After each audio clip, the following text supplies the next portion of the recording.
Diddle-doo, diddle-doo.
Do, do, do, do, do. Ladies and gentlemen, the goose is loose. Welcome back to a little more Last Epoch 1.0. Couple of things are happening. We are in game, despite the fact that right now, as I speak to you, the game is at its all-time peak concurrent user count on Steam. Last time I looked, it was north of 230,000. I think we were just over 233,000 and still climbing. And therefore, understandably, there are still one or two hiccups and load times getting in. But we're in. I only logged in about 5 minutes ago.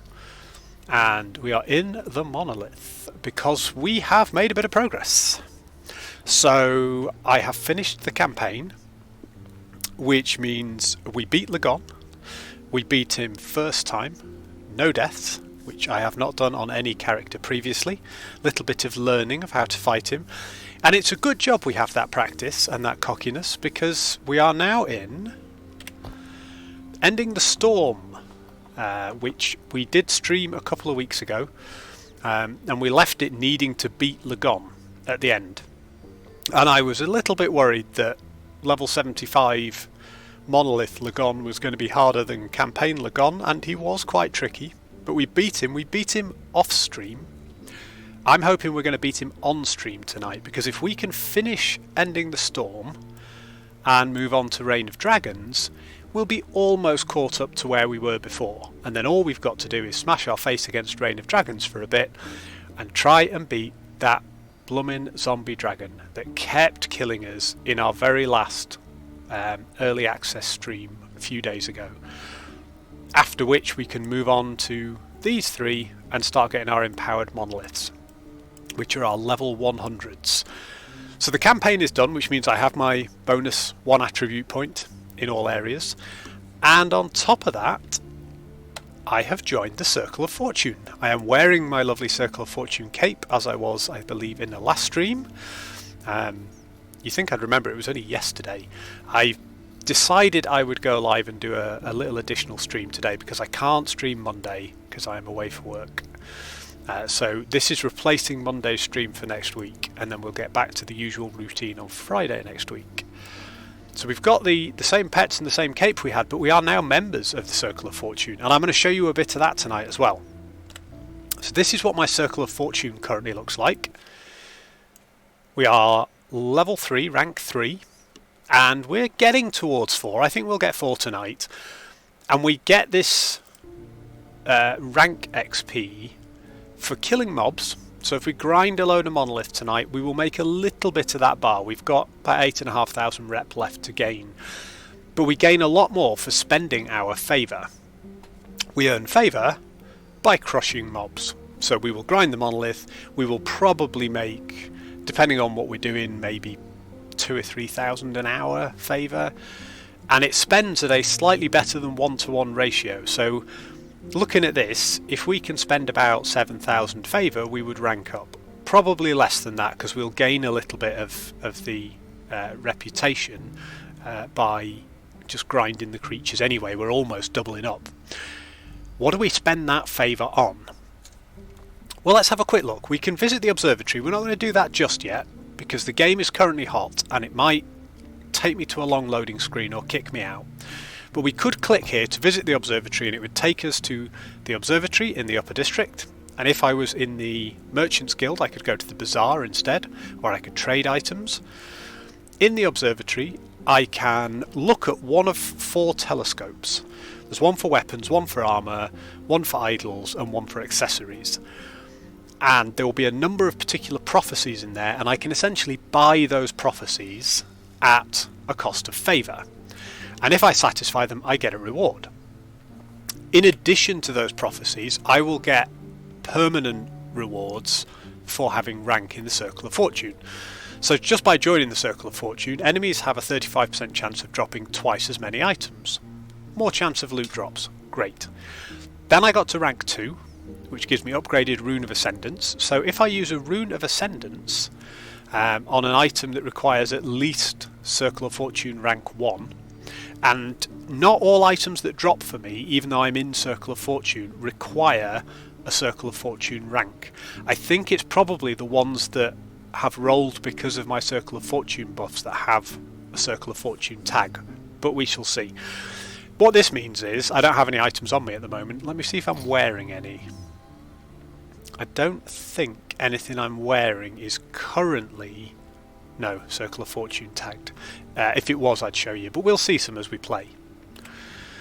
So the Rune of Ascendance lets me take a particular item and upgrade it. So if we look at here, we've got a few. So it changes the item into either a unique or a set item of the same type. So if I was desperately farming for a particular unique sword, I could use Runes of Ascendance on swords, one-handed swords for example, and it would make me a unique one-handed sword, and I could use that to try and find the particular one that I'm after. Obviously we've played quite a bit. We've got 42 Runes of Shattering, although most of those I bought along the way, but we've got 17 to 20 of the more common runes. We've got 4 Runes of Ascendance, so they are rarer. So the chance that 45% chance that when I use one it doesn't disappear, it doesn't get used up, that's really powerful. Then I unlocked rank 3, which is idle drop chance. So whenever an idle drops, there's a 25% chance for 2 more to drop at the same time.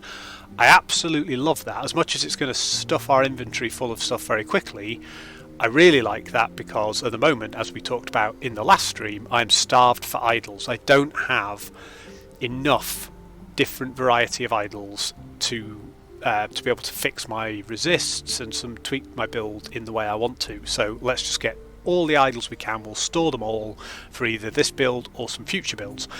What I'm aiming for next is level 4, Exalted Affix Chance. So affixes are 50% more likely to be exalted. I don't know what the base chance of an affix rolling exalted is, but 50% more chance, great. And as we go up, there's a chance for double monolith rewards. This one I really like. Uniques are twice as likely to have legendary potential on them. So we could do some interesting legendary crafting. T7 affixes are twice as common. So tier 7 affixes, tier 6 and tier 7 affixes are those you can't craft. You can only get those as random drops. They're the purple items, the exalted items. And I don't believe in gameplay I've ever seen a tier 7 affix. Now I haven't pushed a character beyond level 77 or 78 yet. It might be that T7 affixes only happen beyond a certain level or happen in the empowered monoliths. I don't know, but I've never seen one, so let's have them twice as common. That'd be brilliant. And if I can get to rank 8, we get items that would drop as rare have a 25% chance of becoming exalted. And I drop a lot of rare items, especially now that there's a chance of twice as many items dropping. This one I quite like at level 9, at rank 9. When a set item would drop, the whole set drops instead. And there are ways for you to target farm set items. And this means that it doesn't matter which part of that set you're hunting for, because if you find one, the whole set drops. And that's not a chance that it will, it's always. If you drop a set item, you will always drop the entire set, which is great. So we can very quickly fill out sets of gear. Those are the green items. And then finally, the prophecy reward upgrade. Items from your prophecies are duplicated. So that brings us on to prophecies. I currently have 5 prophecies. So I bought these with my favour by looking down a telescope, making some, looking for some that were achievable for me in a gameplay style I liked. There were lots of options there. Some were very expensive and I couldn't afford them in terms of favour.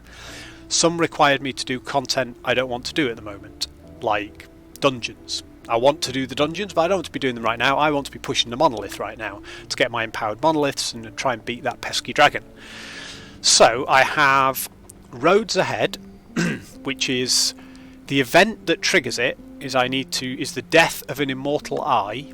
So I need to kill an immortal eye, and the 6 next to it, I believe, and I've never done this, so I don't know, but I believe that means I need to do it 6 times. I need to kill 6 immortal eyes. The condition is it must happen in the monolith. So we're going to hit the monolith tonight. Hopefully we'll find some immortal eyes, we'll kill them, and we'll see what happens when a prophecy is fulfilled.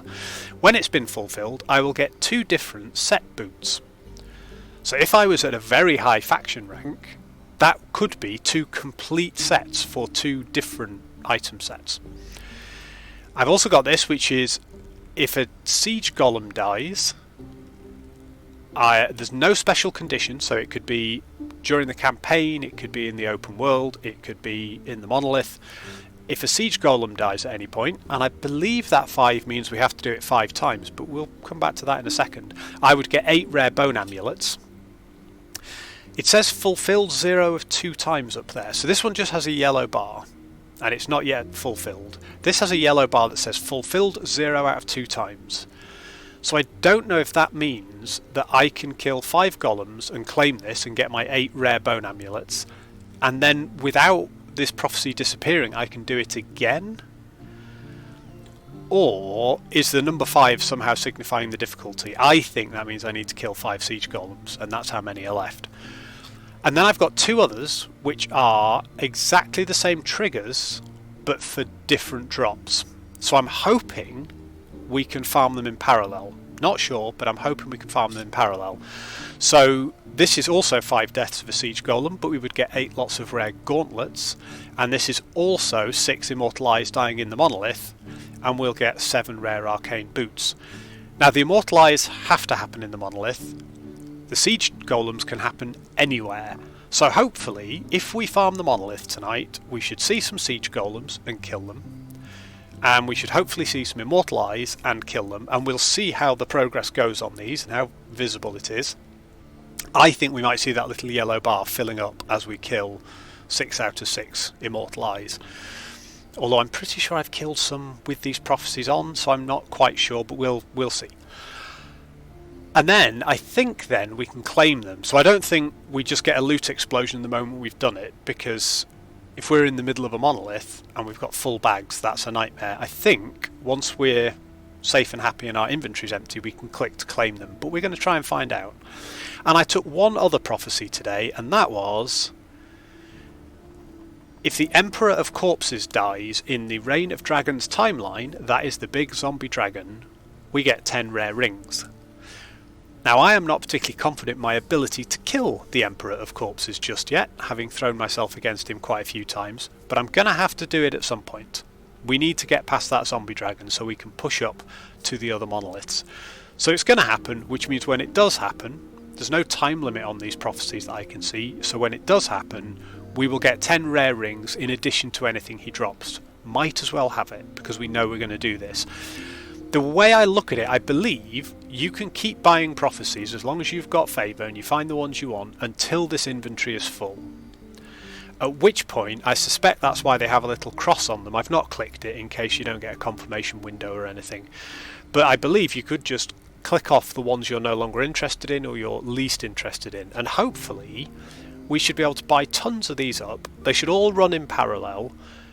And what we should be able to do is use lenses in our telescopes, which is how we choose our prophecies. The lenses can influence the type of items that drop, the conditions you need to meet. You know, you could have a lens that says no chance of it being an arena thing if you don't want to do arenas, or low chance or no chance of requiring dungeons if you don't want to be running dungeons. So I think we should be able to customize what we're looking for, buy a whole load of prophecies that we will just passively do with whatever our playstyle is, and then every now and again we'll get a little notification that says you've completed a prophecy. We'll be able to go in here, click 5 of these boxes, and a whole load of crud will drop on the ground, and we'll hopefully pick up some useful stuff.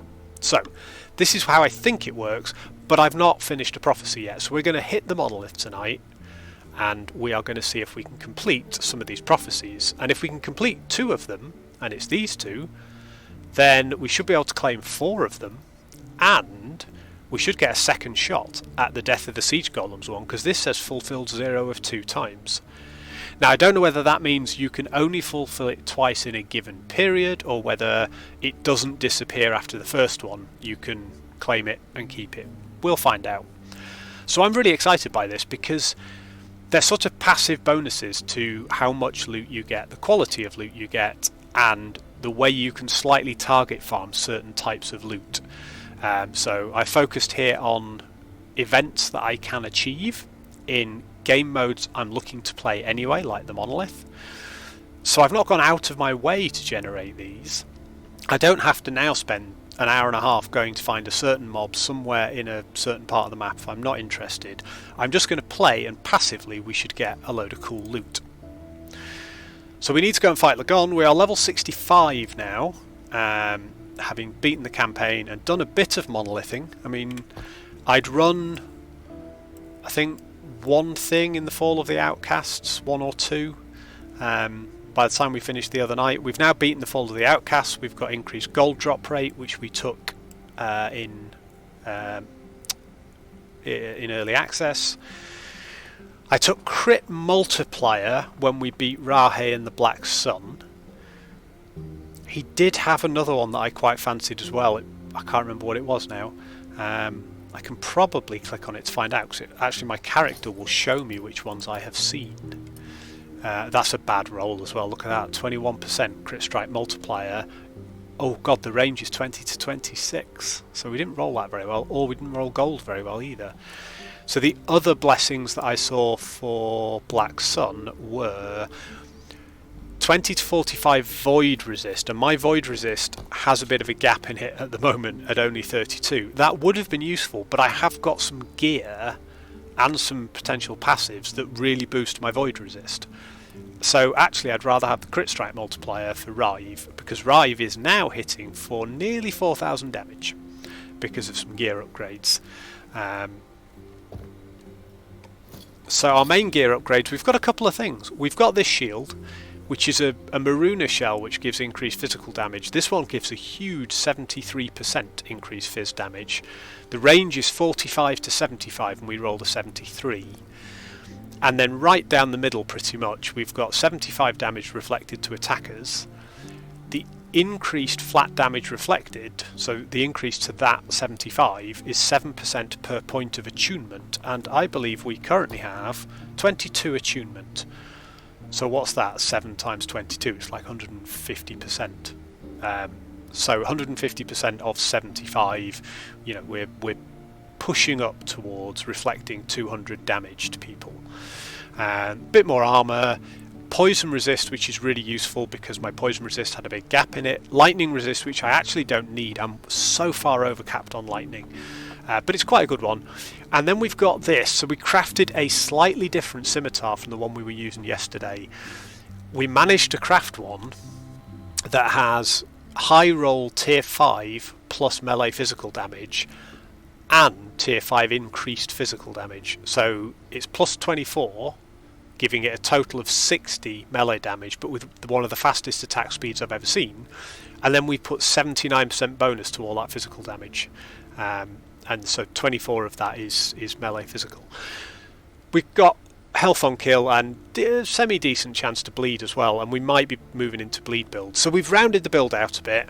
Our resists are looking better. We are massively overcapped on elementals. I've stopped. I was putting passive points into this node in Paladin. I was going to take this all the way to 8 out of 8 for the extra attunement and the extra elemental resist. With our gear where it is at the moment, our elemental resist is so far overcapped in all categories that I've stopped doing that and gone back to finding more damage.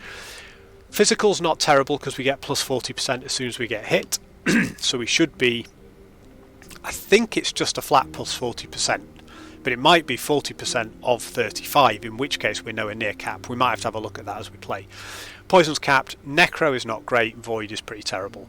And in fact I had to swap specific gear on to pretty much cap my Void resist just to fight Rahe, because even his little weak attacks had a pretty decent chance of one-shotting me, and I didn't want to die to missing a mechanic. We died to him once, but since we've been a bit better. We're up to nearly 1200 HP, which is very nice, and we're rolling with about 3000 armour, but we've got these armour nodes that we took in the pre 1.0 patch build, so when we get healed by the shields and we drop this, we go up to 4000, which at this level is about 65% physical damage mitigation. So there's the boring stuff done. Let's go and dance a little bit. Let's see if we can get into monoliths.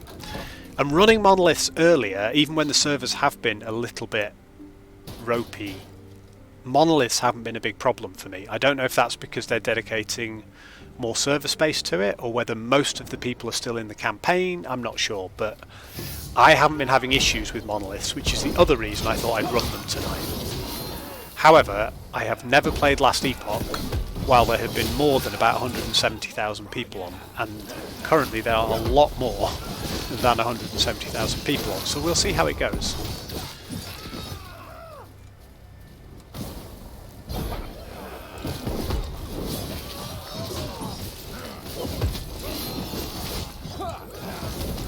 Right, what are we actually doing? Destroy both Wengari spires. I like the spires because the spires don't go anywhere. I find on the missions where they tell you to kill patrolling people, they just slowly patrol away from you the whole time until you find you've chased them most of the way around the map and back again. Whoa, that hits!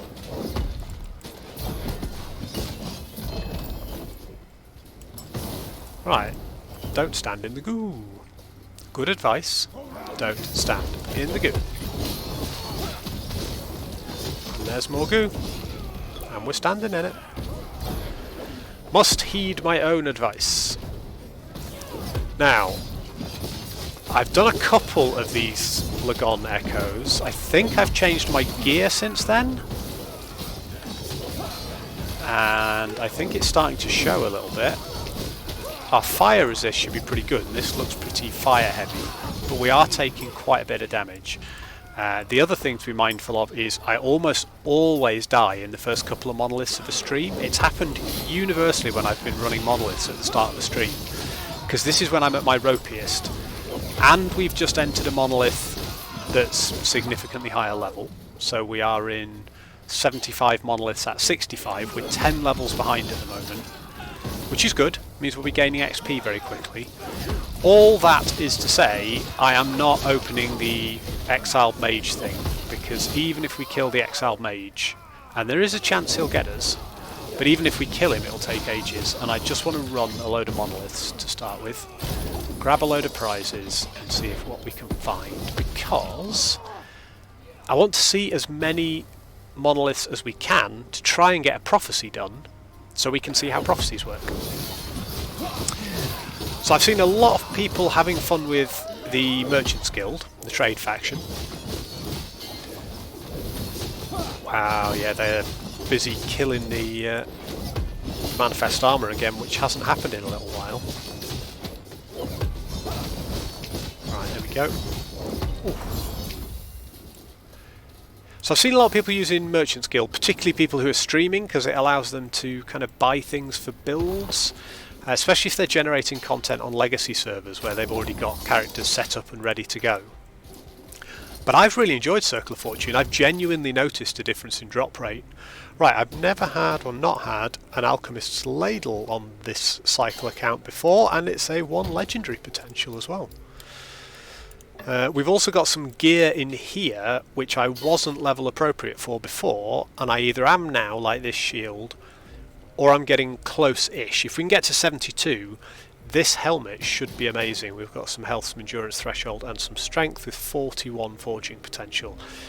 This belt is also relatively good, so I've hung on to a few of these. What's this? Vengeance and Smite we don't care about.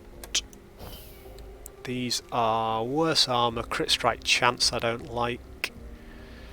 On this particular build, I like crit strike chance a lot, but on this particular build I don't think it does a huge amount for us. Minion health is okay. Yes. Let's see how many runes of shattering she's got. Not too many. I'm not buying any more runes of shattering after this. We're down to 18,000 gold.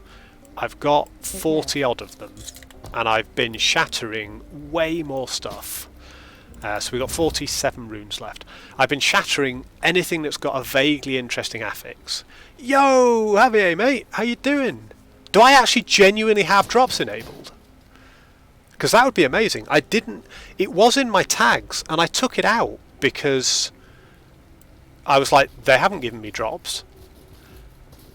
But there was a rumour that they just enabled the drops for anybody streaming last Epoch. Oh man, I should be putting drops in my thing. Awesome. Alright, let me just see. Wonder if I can adjust the stream title mid-stream, because that would be quite funky. Let's have a look. I mean, I know I can, but question is, am I better off doing it here or here? Here we go. We'll worry about it later. I'm having too much fun playing. Cool, good to see you, buddy. Thank you for popping along. We are pushing endgame again. I am 1 monolith away from where I was on this character in the test version on the 0.92 early access. Someone asked me in the last stream of early access that I did, how long did it take you to get this character to this level? One of my mates asked me. And I said, I worked it out, and it was something like 10 days. I think we'd said 15 hours or something to get them to that point. And at that point, they were level 77 or 78. With some gear, semi-decent build, and we were currently dying constantly to the zombie dragon at the end of Reign of Dragons. The Emperor of whatever he's called, the one that I have to kill. We're only 1 monolith away from reaching Reign of Dragons again. I think we could realistically tonight, if we get a good run at Lagon, we could realistically be getting close to pushing that zombie dragon again. I've only played, I couldn't play on Wednesday because I couldn't get in the online servers, I played offline.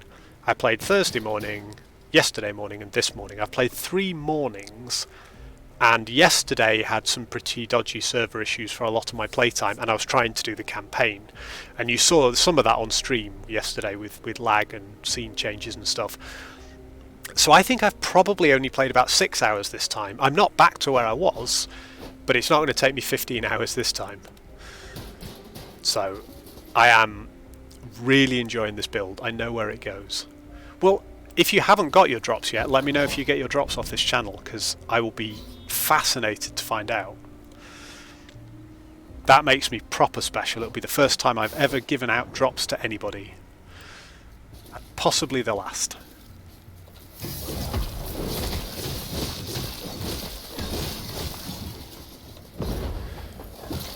Right, what are we doing before I just run off? I need to find the Savage Gate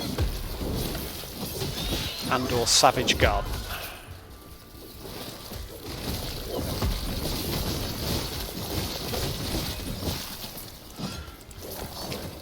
See, the build is doing okay. We're 10 levels under the mobs in here, and you can feel that a little bit in the damage. It's not auto-deleting stuff, We can definitely feel it in the survivability, but my survivability just isn't there yet because, unlike my test server character, I don't have access to 3 years worth of stored up idols, so I couldn't plug the holes in my resists. So necrotic and void are currently pretty bad. In fact, if we come up against void mobs, I will be amazed if I don't die. If we know we're going to hit void mobs, we're okay. I've got another set of armour we can spec into temporarily. So if we're doing void bosses, that's one thing, but... Whoop. I do have a build guide. I don't have a build guide. I have a build from last Epoch tools, but I need to update it for 1.0. It's only a 0.92 build. Nothing at the moment has changed significantly, but some of the skill trees have, and they may not work. I did consider putting the build guide together ready for launch, but I wanted last Epoch tools to update to 1.0, and since they did, I know they've had quite a few issues with site traffic, a little bit like last Epoch itself, and people have been struggling to save build guides on there and share them. But yes, at some point I will definitely do it. But yes, I should update the tags. Let's do it after this.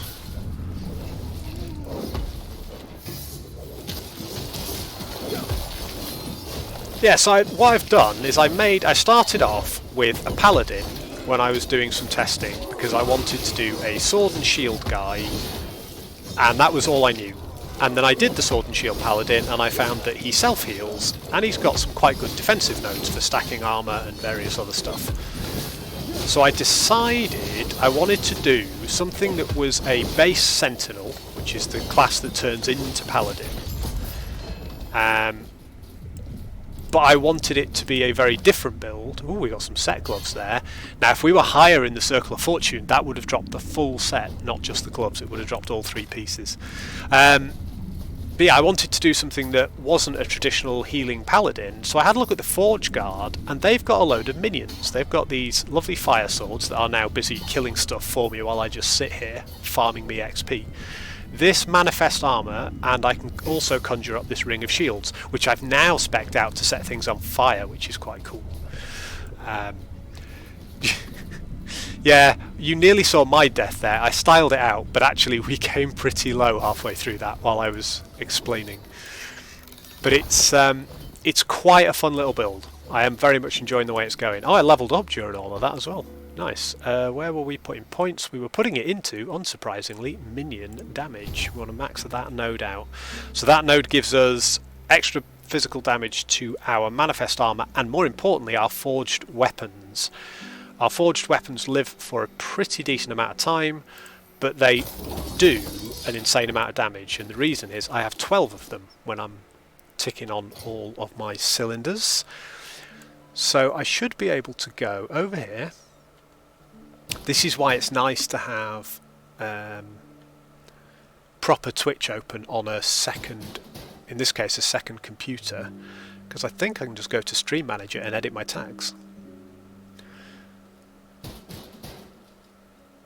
Let's see if this works live. There are my tags. Don't care about that. Don't care about editing my layout. Scroll down, please. What I do need is a mouse on this laptop because this trackpad is not easy to use. I know this is making riveting TV, but I really do want to see where we're at in terms of this. Oh, come on, we've got to be able to scroll this. That's ridiculous. Yeah, okay, I don't care about that. Don't care about my stories on Twitch. Here we go. Right. Edit stream info. Found it.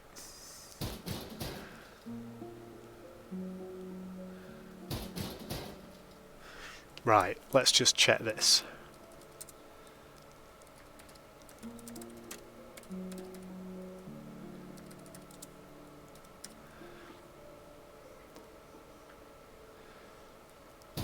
Yeah, that's all fine. I want to add some tags. I don't need Twitch help in adding some tags, I just need to actually add some tags.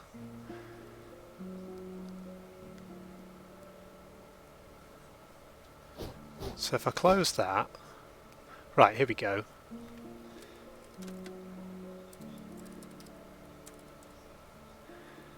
That tag there, please. And done. Right, let's see how the stream looks now. I'm going to go back to my stream. See, these are all life skills I should be using and learning. So if I reboot the stream,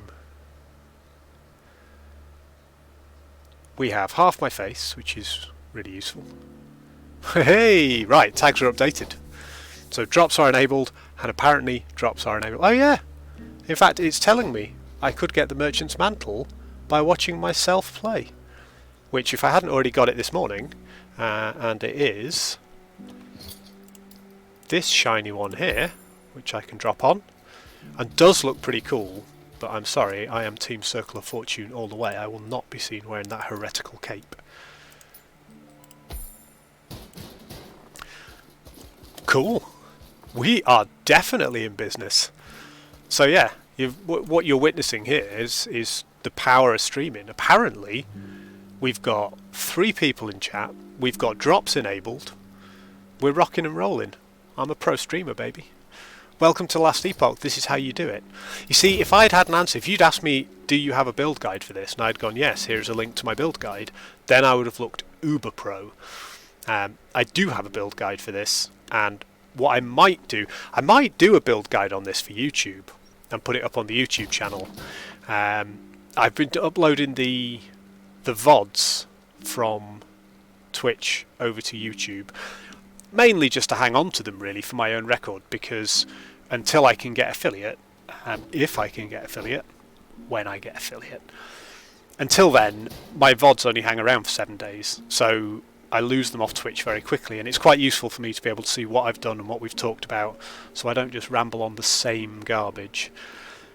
That's a very nice body armour for void damage. I'm going to shove that in here because that would be very useful for a void knight, I believe, but not for me. Ahaha, the Doomstar. The Doomstar was the weapon that absolutely carried me through when I last did this build. It's got one of the slowest base attack rates but the highest damage. I've switched and gone the other way for something that's got one of the lowest physical damages but the highest attack rate, because I gain health and mana every time I attack. So this is part of my sustain. I mean, this is essentially what we are. We are still in the build testing phase. We did 10 days worth of build testing in pre 1.0. Some minor things have changed in 1.0. There are some new affixes and some new items and various things. But also, I wasn't 100% happy with that build by the time early access ended. I've since tweaked it a little bit. We're coming around now. These skills are starting to level a little bit, but not really. I think I need a couple more levels before we hit 19 on any of these. 3 of them I've got an extra skill point in at the moment compared to my original build planner, because I'm wearing a belt that gives me +1 to all physical skills. I will not be wearing that belt permanently, however, so we're going to definitely keep testing this. The other thing that's very different from 0.92 is they've added a whole load of extra base items, so there's new things that can drop in the game. So I went over this on stream. Cardjack, did you see when I was talking about Circle of Fortune? Because if not, I will run through it very, very quickly, because I want to see if my prophecies have updated. They shouldn't have done, because we haven't fought any golems or anything yet. Wicked. So if you missed it, this is what I'm doing for the stream tonight. The basic idea is we're going to do monoliths. We are going to push through here, try and kill the Gon, level up a little bit. This seems to be the most stable part of the game. So at the moment, the game has smashed its peak concurrent user count, and it's doing it now. I last checked a minute before I went live, and we were on the current peak user count, and it was something like 233,600. So the servers are creaking a little bit because we've beaten yesterday's peak user count by almost 40,000 people. Because, you know, it's Saturday and it's leading into Saturday morning US, Saturday night EU. But the servers are still working. Campaign seems to be the... so the monoliths, I think, are procedurally generated, but they do seem to have certain aspects of other maps that you see in the world. But yeah, they're procedurally generated with procedurally generated mobs. So if I go and do one of these echoes, if I fail this echo, I lose the rewards for it, but I still have to do it to get through. If I go back in and do it again, I can't remember, but I think it's a different biome and a different set of enemies completely. I think it's random each time. So I think that procedural generation helps. And I think a lot of people are sort of currently concentrated in the campaign, because people who've only just bought the game are trying to finish the campaign before other stuff. It's very roguelike, because if you look, each of these echoes has a random modifier. So if I go for this one, my reward will be rare daggers, as well as some stability, which helps me progress the timeline. And it gives me enemy modifiers. So my enemies will have a 35% chance to shred armour on hit. So when they hit me, 35% chance that they reduce my armour and increase the damage I take. But that's got a number 2 by it, which means it will be present for this echo and whichever echo I go to next. But in exchange for that, I will get increased item rarity for 2 echoes and increased XP gained by 10% for 2 echoes. And these will stack up so quickly as you fly through here. So I'm going to go and do this one. This is a beacon, and if I do this, it reveals a big chunk of the map all around me. So as a roguelike, I'm going to be stacking up these negative modifiers. And most of the time when you're playing these unempowered monoliths, so this one is at level 75, all empowered monoliths are at level 100.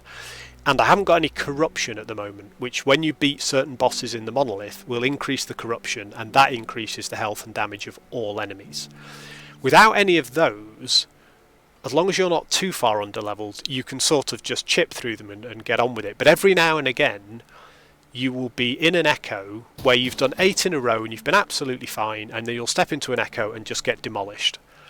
And for a second you'll think, what on earth did I do wrong? And then you'll realise that you've picked up 3 different affixes, there are 3 different modifiers that last for the next 4 echoes, and suddenly you've stacked up this ridiculous damage.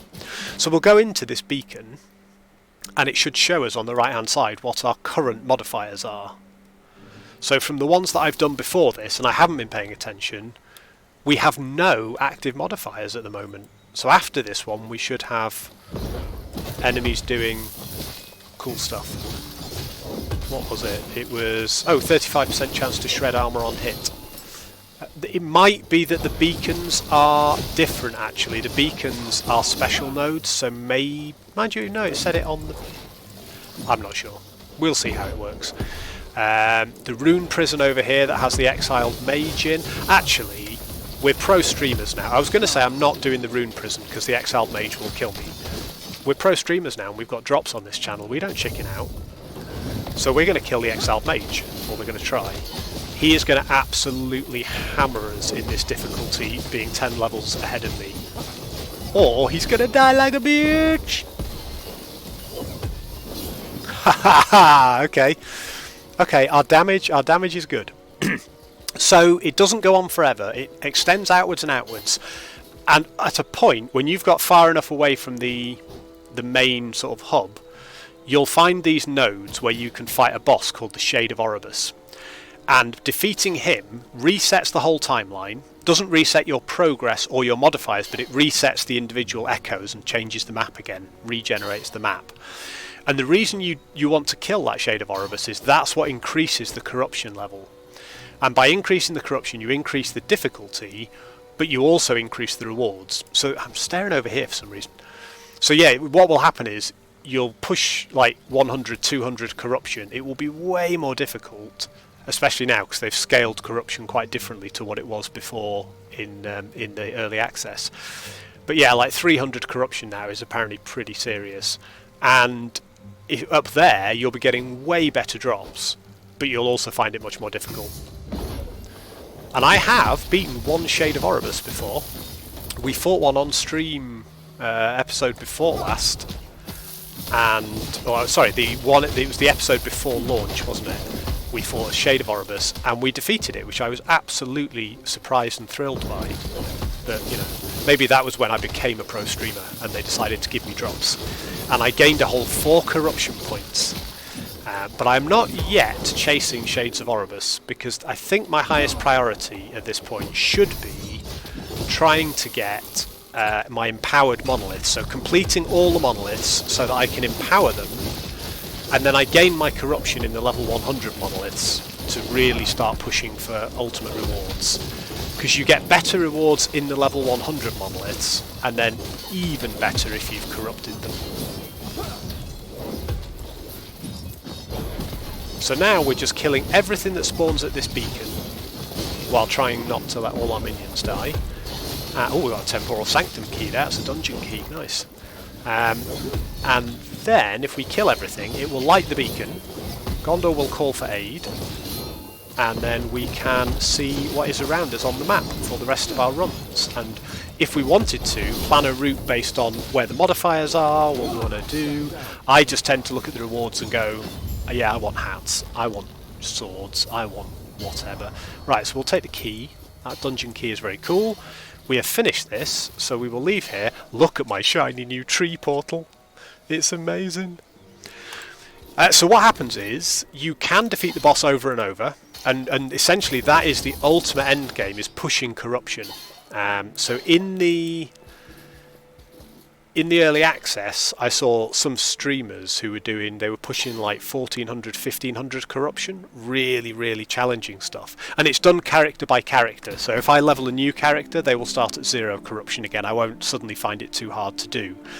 And there is also a mechanic. Let's just look at the map. So we beat this beacon and it's revealed all of this over here. We don't have any of the Shades of Oribus nodes on here. So what happens is, the further away from this central node that the Shade of Oribus spawns, so if he spawned all the way over here, and apparently the further away it is in like a straight line, the better. So if it's really far away over here somewhere, it will give you more corruption than if you find a Shade of Oribus that's like 5 or 6 connections away down here.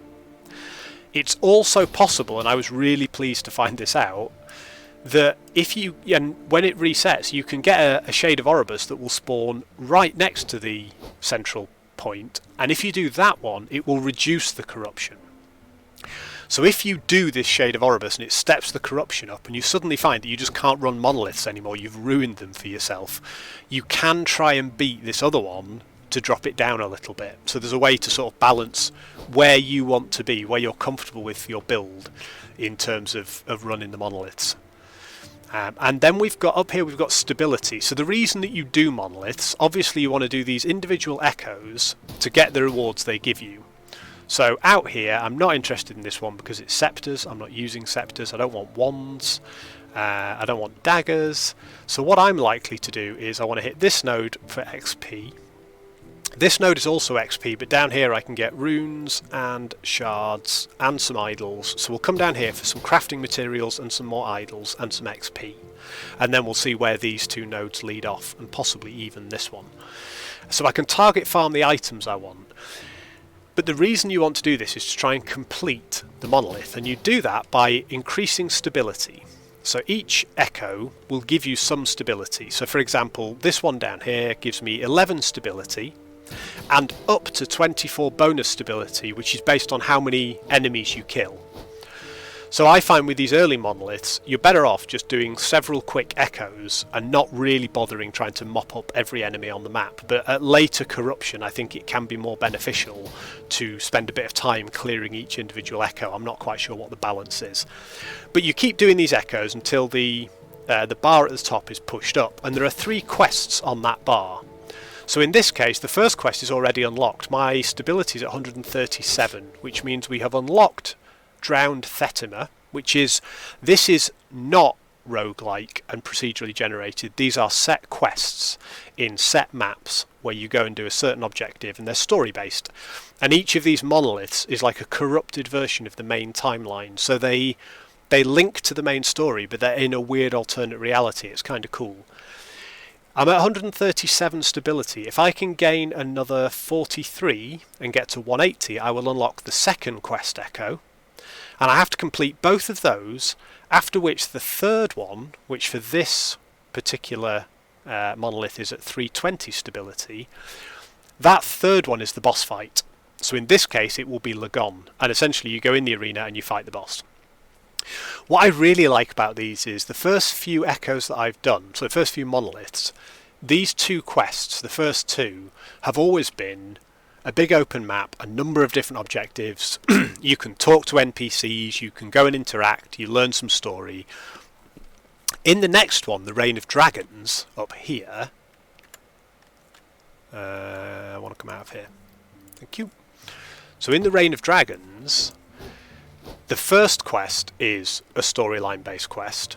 The second one, you go into a room and it says destroy some dragon eggs, and you think, oh, I'm going to be walking around a big map destroying dragon eggs. No, there's 3 dragon bosses in a room full of dragon eggs, and you just have to try not to die. It was so cool.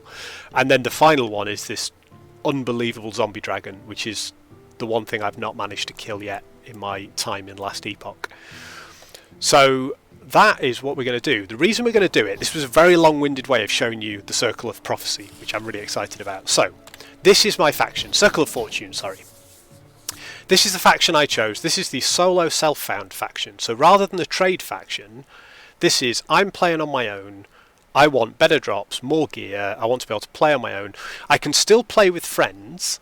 And if my friends are Circle of Fortune, we can even trade items between each other. As long as we play together for a certain amount of time. Subtle hint there, Cardjack. We'll end up getting drops that allow us to trade items between players, even if we pick them up when the other one is offline.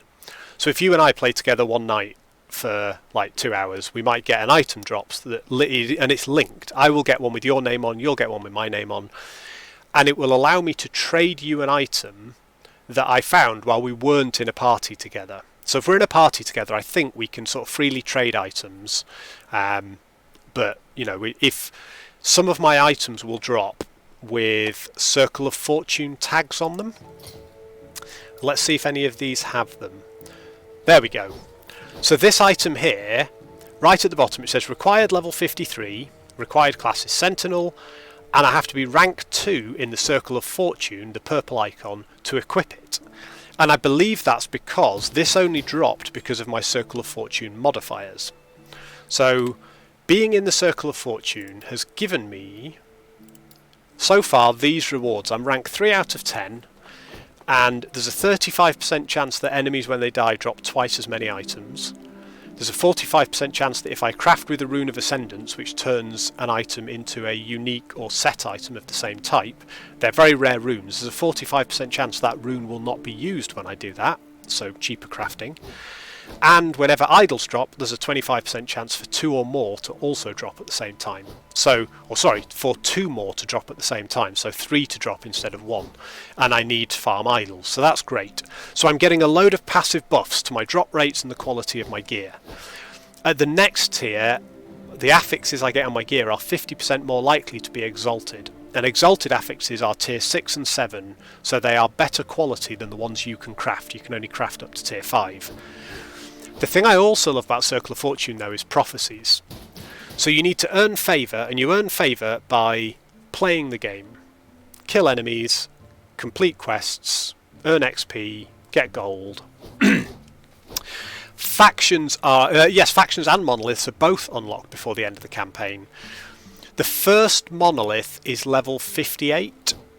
And what I was doing in early access was getting to about level 50, which was halfway through the second to last act of the campaign, where the first really difficult boss is. And then normally at level 50 I would go into the monoliths and play those till about level 60, because you get really good XP because you're under-leveled, but they're not too difficult. And then I would come back and finish the campaign. What I did this time, because I was struggling to load some of the campaign areas, I just thought I'll give monoliths a go at level 40, and I was okay in the monolith at level 40. I know some people who are really confident in their build who run them even lower than that. So you actually unlock the monoliths and the ability to play them at about level 16 to 20, something like that. But if you go in at 16 to 20, the mobs are 58 and you tend to die. But certainly I found you can walk in there at level 40. You might die a couple of times, but you'll make XP so fast that it doesn't really matter. I did one of these echoes. I did one of these at level 42 and I got to level 44. And the echoes take 3 to 4 minutes. It was a really good way to level. What happens if you die in one of these? If you die in a quest echo, particularly the boss one, you lose some stability. So if you get up to the boss just in stability and then you try him and die, you lose a little bit and you have to complete some more echoes to get back up there. Not a big deal. If you die in one of these echoes, you lose the reward but you don't make any progress. So if I wanted to get to this gold node up here and I tried to go through this glyph node, if I died in the glyph node, I might lose a bit of stability, but I would still have to do this echo before I could go to this one, but I wouldn't get the glyphs anymore, and I wouldn't get a reward chest at the end either. So with Circle of Fortune, you gain your favour, you spend it on prophecies. So you look through some telescopes, there's 4 of them, there's one for armour, one for weapons, one for idols and one for accessories. And you can choose from a range of different prophecies that are available, and you can use lenses in your telescope to influence either what those things will be. Man, this game, I felt this was a complete game and stuffed full of content in early access. They've added so much with 1.0. And it is so much prettier now as well. The graphic quality is stunning, and it's, touch wood, isn't taxing my system anymore. It's still running on, I think it's on Unity, something like that. It's running on the same engine, but they've put so many little tweaks and finishes to it. It's lovely. So I'm really learning the Circle of Fortune brand new. I only got into it this morning. I've bought a load of prophecies, so I earned this favour. I looked down some telescopes, and at the moment I've got a couple of lenses that let me increase the chance of certain items appearing in my prophecies, but I don't know how it works. I haven't seemed to be able to influence it yet. But I found some prophecies I could afford and I thought I could achieve, and I bought a few, and we're going to try and do some of these tonight. So I've got, each one has an event, a condition and a reward, and it doesn't always have to have a condition on it. So for this first one, the event is an immortal eye has to die, particular enemy type, and I believe the number 6 next to it means I have to kill 6 of them before this prophecy is complete, and I think the yellow bar at the top there will fill up as we do it, but I don't know because I've not killed one yet. The condition for this one is it has to be in the monolith. So it might say deaths of immortal eyes in the arena or in this dungeon, but for this one we have to do it in the monolith. Well, I wanted to run monoliths tonight anyway, so that's what we're doing. If I kill 6, and I think it's 6 immortal eyes, I think that's why the 6 is there. If I kill those 6 immortal eyes in the monolith, I will get 2 different boots from set pieces, from green sets. I also took this one, which is the same. It's the same trigger. 6 immortal eyes have to die in the monolith, but I get rare arcane boots. So the way that I think this works, and I don't know because I've never done it and I've not seen any videos on it, I wanted to go in blind, but the way I think it works is not that as soon as we kill the 6th immortal eye we get a loot pinata, because I think if we were in the middle of a monolith that would be a nightmare. We wouldn't have enough bag space to pick it all up, and you can't portal out of the monolith early because you count as having lost the echo, and if you do that all the stuff on the ground despawns anyway. So I think what happens is the moment that we've completed this prophecy, we're able to then hand it in at a time we are happy with. So if we kill 6 immortal eyes in the monolith, we should be able to hand both of these in and get a whole load of loot. In addition, I've got this one, which is 5 siege golems need to die. Now this has no condition, so it doesn't have to happen in the monolith. I could be doing anything in the game. If a siege golem dies, presumably by me, I will get 8 rare Crusader gauntlets drop, and hopefully a few of them will be useful for me. And so I took another one with the same trigger because I'm hoping I can overlap them and do them all at the same time. And this is the same, 5 siege golems die, no condition, but this time it's 8 bone amulets. Now this one's different because this one says fulfilled 0 out of 2 times. My theory is once you've completed this one and you cash it in, it disappears. My theory is that this one, you'll still need to kill 5 siege golems, but when you cash it in, it will say fulfilled 1 out of 2 times, and you'll keep the prophecy. But I'm not sure. I also took this one just because the trigger on it is something I have to do anyway, and that is if you kill the Emperor of Corpses, which is the boss at the end of the next monolith, the Reign of Dragons monolith. If I kill that boss, I get 10 rare rings. Well, I can't get to empowered monoliths without beating the Reign of Dragons, so at some point I have to kill that boss. And I can do this one twice as well. I only have to kill him once, but I can do it up to 2 times. So tonight we're going to try and just run loads of monoliths and see if we find some that have immortal eyes and siege golems in them. We're going to try and kill them and see if it fills up that yellow bar until 5 out of 5, 6 out of 6. And then if it does, we're going to see what we have to do to hand these prophecies in. But my theory is, there's no time limit on these. I reckon you could buy as many as you've got slots for here. And I think that's why they've got this little cross on them. Because I think when you've filled your whole inventory, you might find a couple that either you've had for a long time and you no longer need to farm those items, or the conditions aren't a type of gameplay that you're enjoying at the moment. But I think you can fill these prophecies up with things that you're going to do anyway. I'm just going to run the monolith for a few days now to try and level up. All of these can be completed in the monolith. So I'm just going to buy all the monolith prophecies I can that drop gear that I might use, and we'll find that passively as we play, every now and again I think we'll get a little ping saying prophecy complete. And then we can go back to town when we finish for the evening, clear out our bags, and then just click a whole load of these and spawn a massive shower of loot. It'll be really good, so we're going to test that theory. Let's just transfer our crafting items. We'll look at all these later. I am going to store the key for now, just before I forget. You'll see I've organised my stash tabs very, very neatly. I'm very pleased with myself. That's Temporal Sanctum, which I believe is that one. Or is that Lightless Arbour? That's Lightless Arbour, Temporal Sanctum's there. So I've now got a key for each, at least one key for each of the 3 dungeons in the game, and I've got a couple of keys for the arena as well, which is the sort of horde mode, survival mode. So we've got plenty of content that we can be doing. That is cold damage taken as physical, chance to ignite at high health. Yeah, very nice. I've got a similar one to that somewhere, but we'll worry about those later. For now, we'll chuck that in here because it's got some crafting potential. What is that set piece? I didn't check that, did I? Melee physical, regen per point of strength, melee stun chance, critical. It's a druid set, isn't it, really, if you're using swipe. It's a primalist set, but could be pretty cool. We'll put it into the uniques for now. Everything else can stay there.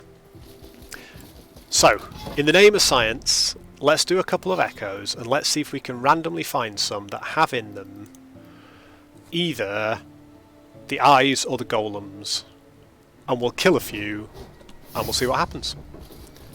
And because it's sort of procedural generation, I think, we don't know what we're going to get. Now, I think both the Immortal Eyes and the Golems come with the Skeleton faction, the, like, Immortal Emperor Dead faction.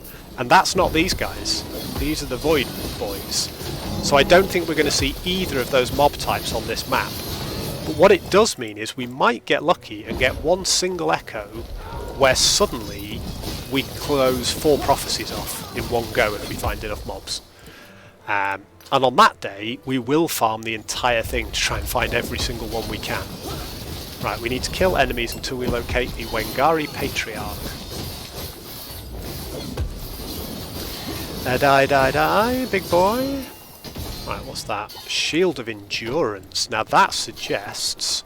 Right, we're going to check that out when we get back, because I don't know. I didn't know what the base shield was, but if it's got Exalted Status Endurance bonus on it, that could be really useful for me because my endurance is very low, and it's a very useful survivability stat. Die, monsters! They are very obliging. More idols, more shield. Right, we still haven't found out where this guy is. I'm still making sure that I check every shrine within reason that I can get my hands on, because a lot of them are gold shrines or affix shrines, and I am very much lacking in gold and affixes and idols. So shrines that drop a load of those are quite nice. Plus the 100% crit strike chance shrine makes my... this one in fact, makes my hammer drop impressive, because we can do this. We press a button and anything under the hammer that isn't a giant boss just dies. And even if it is a giant boss, it largely just dies. Right, let's go and try and find this dude, because other than completing this particular one, I'm not too bothered about doing it, because it's not helping with our prophecies. And at some point tonight I want to be proven totally wrong about how prophecies work. That is a great helm with something on it that I like. Not quite sure what, but it's come out in capitals and a funny thing. I need to double check my loot filter. I'm not sure I should be filtering for those things. Not that I'm complaining about shiny things that come out in capitals, because they look cool. Right, Wengari Patriarch has not been discovered yet. You guys can come with me if you want. I'm going looking for him. We won't find him until we kill some more stuff. We might as well bring everybody with us and farm. Wow, they're dropping some amazing stuff in here. This one's had more purple items in it than... In fact, it's had so many purple items I can't even pick them all up. We had like a completely empty inventory a minute ago. You know what that is, don't you? That's Circle of Fortune. That's the 35% chance for enemies to drop twice as many items. It's not an insignificant modifier when it comes to drop rates. I've really noticed since I was able to get into Circle of Fortune. There's level 67 and I got distracted by it and got killed. Yay! Well, there's science for us. So we're going to learn something else now. So, no quest rewards, no bonus chest, and if I look at the map, the echo still needs to be done, but I won't get any rewards for it. So to get through to these things which I want, I still have to go through this echo.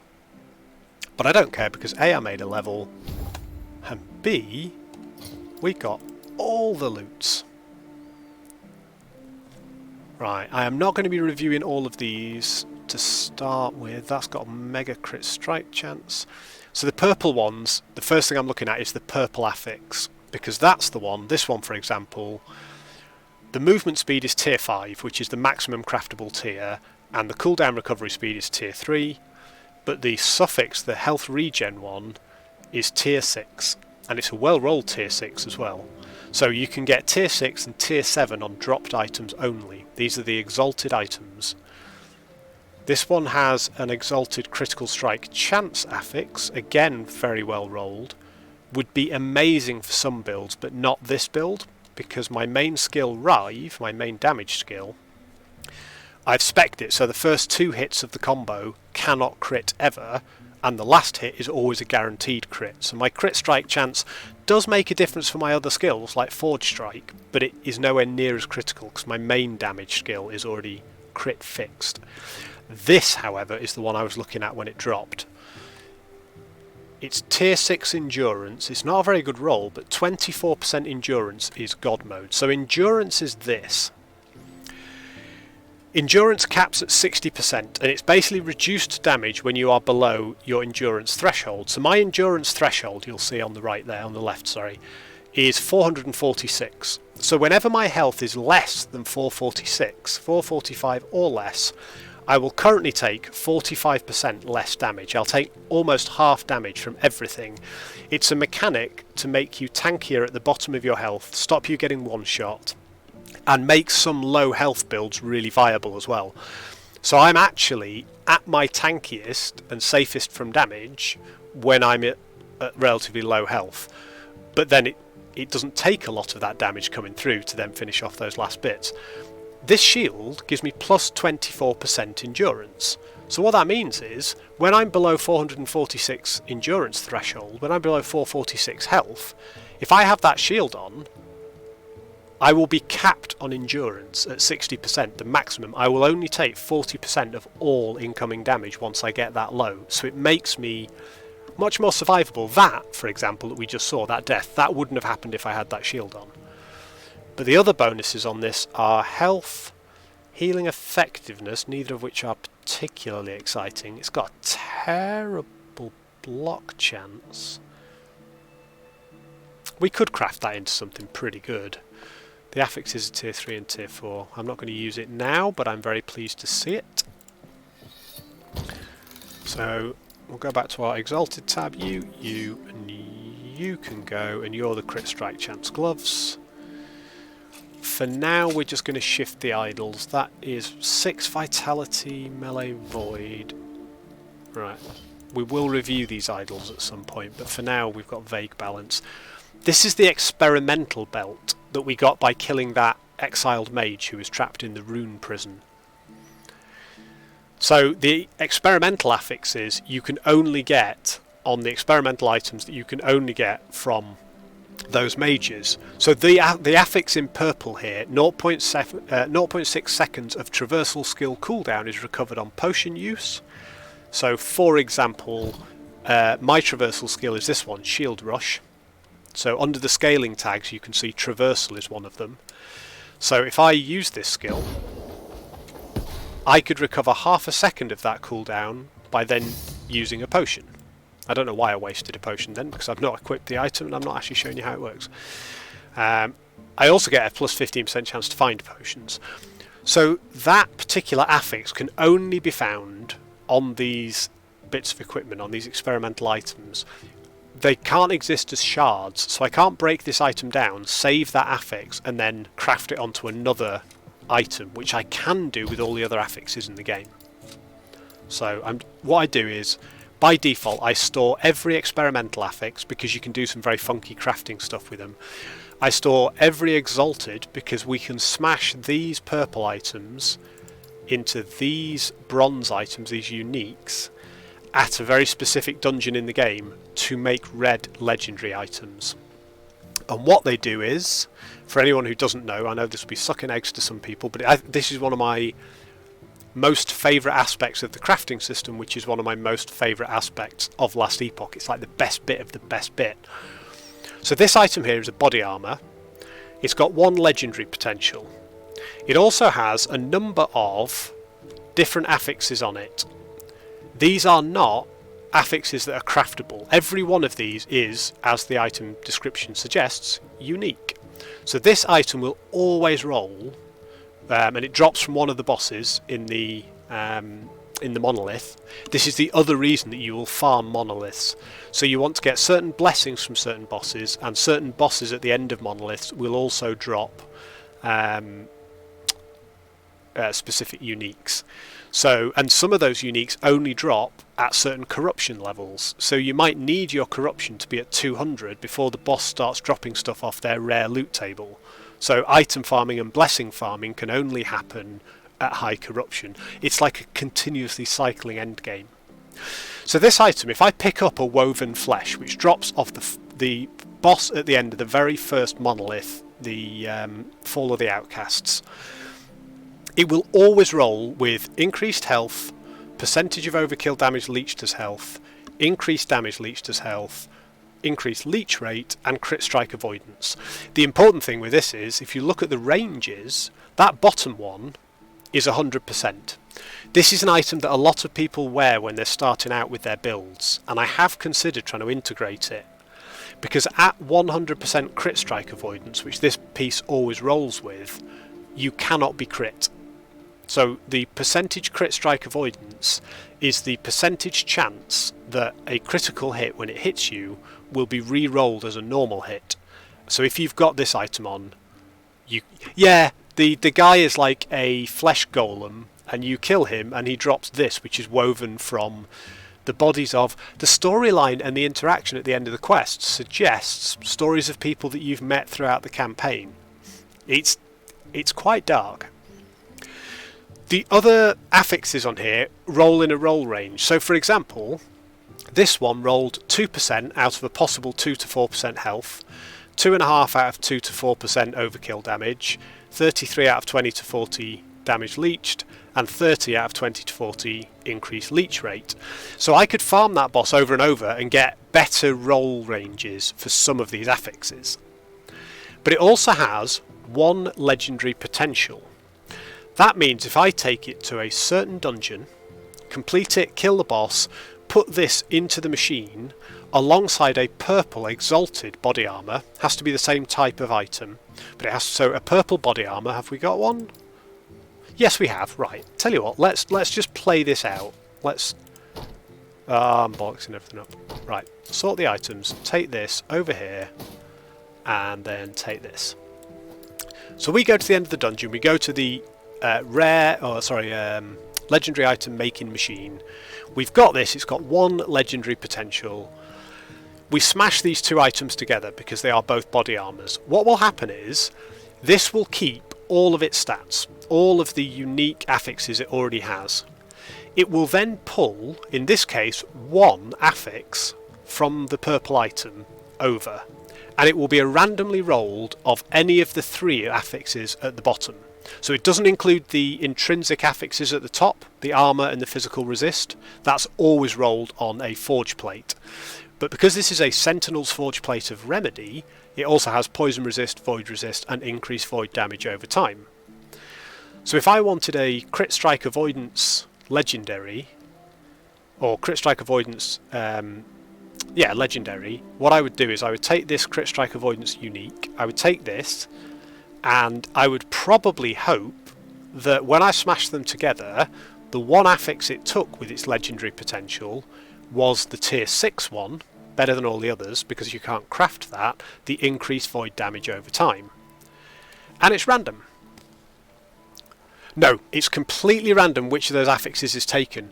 The only way you can increase your chances of getting the ones you want is to find a unique with 2 or 3 legendary potential.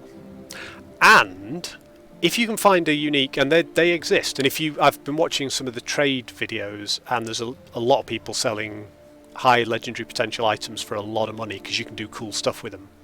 But say if this had 4 legendary potential, I could smash it with any purple body armor and it would take every one of the affixes off that body armor, and you would have this item and the other item together. So it wouldn't take any bonuses like the armor or the damage of a weapon. It would keep its base stats, but all of the prefixes and suffixes at the bottom there that have roll ranges on them, prefixes and suffixes rather than the inherents, it would take them.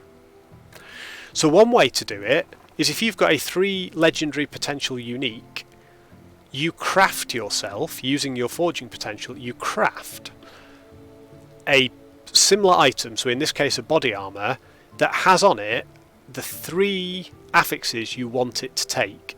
And you don't roll a 4th affix, and there are ways to get rid of affixes and various other things, but you try and find one that's got 3 affixes you really want, then you craft them up to make them really high, because you can't then craft your legendary any further, and then you smash them together and it pulls them all off, and you end up with legendaries in the game that are completely unique. Because I might take the same unique item with the same legendary potential, I might take the same base item with similar affixes and stats, and it might pull different ones over to yours. Mine might have a different roll range in them. I might use a totally different combination of items to make a legendary that pulls over stats that my build needs. So I could end up with a legendary woven flesh, and it might function completely differently to how a legendary woven flesh worn by that's not class specific, that's a Sentinel armor. This one could be worn by anyone. So I could have a woven flesh on my Forge Guard here that maybe has, increased crit strike multiplier and physical damage and various things. Or I could have one on my Shaman that's increased lightning damage and various things, because that's what I pulled across and wanted to get. It's the system in the game that I think is the very coolest, and it's the one I'm really looking forward to try. But I've never completed the dungeon you need to complete to do that crafting. Right, let's just have a very quick scan of what we've got here. Health gained on block, 30% increased armour is pretty obscene. What is that? Tier 4, God rolled tier 4 increased armour. That is good. The 75% poison resist on these shields is always nice. Block effectiveness isn't great. I don't need elemental resist. What I'm going to do is we're going to shatter that because I want some of those affixes, but I don't particularly want the item. 18% increased armor again. See, I'm happy with the shield I've got at the moment. It's got no legendary potential, unfortunately, because I would love to turn this shield into a legendary, but that's fine. These are all unusable. 20% melee damage leached as health. So these have 54 damage base, and they're nearly as fast, these Rending Dawn Blades. These Dawn Blades are almost as fast in attack speed as the Scimitar, but their base damage is 54 rather than 36. My base damage on this, because I've added 24 melee physical, is 60. So, and it's got a more bonus physical damage. So that's really good. We've got a Katana here, which is 38 and is also quite quick. But those Dawn Blades, if I get the right one of those, they could be absolutely superb. I'm shattering almost everything at the moment because I'm just so low on shards. Plus, +1 to Shield Rush, and I'm using Shield Rush. 44% melee damage. Now that's not going to replace my current body armor because I don't particularly want the crit strike chance and it's much lower armor. But I want those shards really badly. Now we're gambling on this because it might not pull that shard. What did we get? Oh, we got 3 level of Shield Rush shards. Perfect. Happy with that. This is an item I can't wear till 68 and I'm really looking forward. In fact, that's my next level. It comes with armor that's not quite as good as what I've got on my current one. Base armor, but it's got 10% endurance, which would take me to 55%. Puts me very near to endurance cap, does that.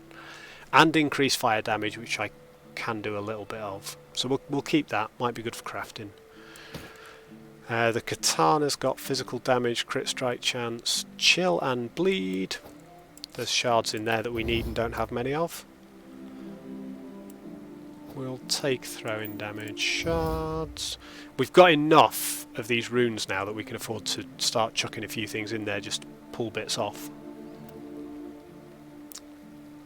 I don't know why they appeared, because I filtered out those arcane braces, because they've got mana and mana regen on them, and crap armour. I don't like the base affix stats. It's got 7 strength on it though. Necrotic resist is also good for me. 7 base strength is tier 5 bad roll? Yeah, tier 5 bad roll. Tier 5 good roll would be in +8. God, I'm starting to learn. We'll keep those. We might just be able to craft them. They've got a little bit of forging potential. That's a good item ruined by bad affixes. Block chance, block effectiveness. With more block effectiveness, health gained on block. Lightning res, which I don't need, and some armour. I'll take that because it's got the armour on it. That's got 4% endurance, 76% minion health. So if I swap these over, I would lose 73% melee physical damage. I'd lose a whole load of retaliation damage, so I'm not going to be doing it. Block chance goes up by 12%. Block effectiveness, yeah. Void res, endurance. We might hang on to that. I think we could probably craft that into something half decent. Smelter's Wrath I don't use, but I always take anything that's got skill shards on it, we'll try and rip. Attunement and Vitality are both stats that I do use.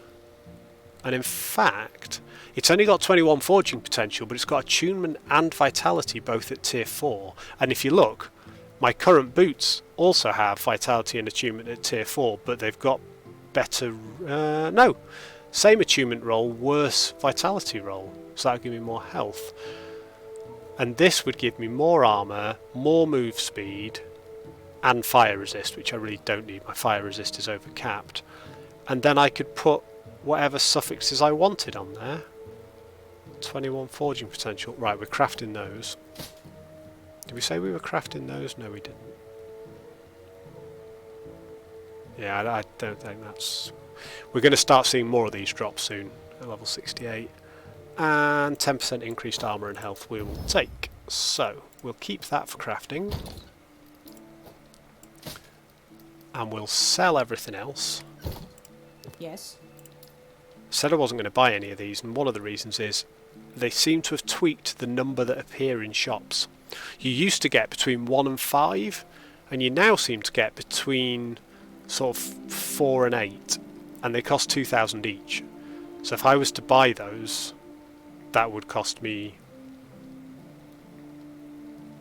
16k.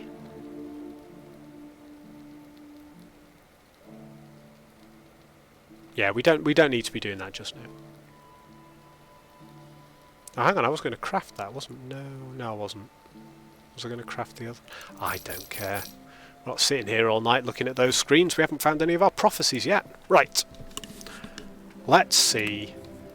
Like, none of these have got any ticks on them because we haven't found Immortalize or Siege Golems. Well, we can definitely do that. So let's go back into this same Echo. We'll go back into this same Echo. Let's see if it's the same environment and the same mobs. I think it's the same environment. We've got to find the Ice Gate. It's a different objective, but it's different creatures. It's sea creatures this time, rather than whatever things killed me last time.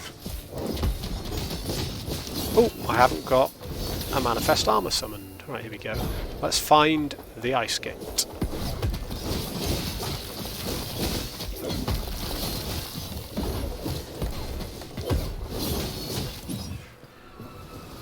And we're going to find the Ice Gate very quickly, and we're going to destroy it as quickly as we possibly can. There it is, it's up there. Can we get this way? Apparently. And the reason we're going to kill it as quickly as we can is none of these are Immortalize or Siege Golems. I need skeletons. Now go the wrong way.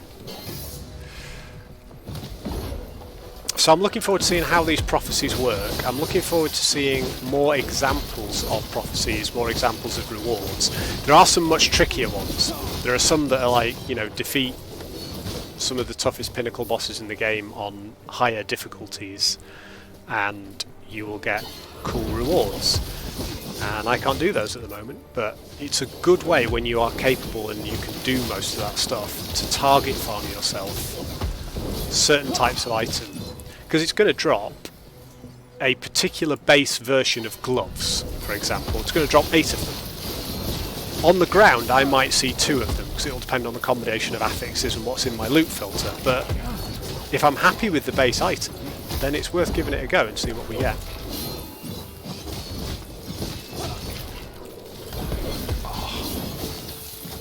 It's a nightmare when you're trying to close a gate in Last Epoch. Nobody's ever said this before. You've got dog hair stuck up your nose and it's making your nose itch really badly. Oh! Spaniel fur inside my brain cavity. That's better. Right, I do love that little tree. The thing I like most about the little pop-up tree is when you summon it as your portal, it makes a little tree noise. It makes rustling leaf noises. Right, so we finished that Echo. We get nothing for it because we died in it. But now we can move on to this one with the runes. Come on, skeletons. Oh, we've got to defeat waves of enemies in the arena. These are Lagon type enemies, not skeletons at the moment. I think they're going to be all sea creatures.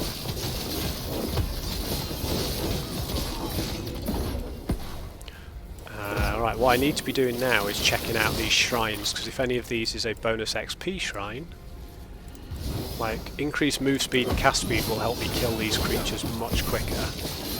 But if there's an increased XP shrine, I want to grab it early, because then we get more XP for the whole 15 waves of mobs. And more levels be good. You don't always get them, but they are pretty common inside. the monolith wave killing thing, whatever it's called. It's like the arena equivalent. So the arena is just this on steroids. You get 5 waves of monsters, a small break, 5 waves of monsters, a small break.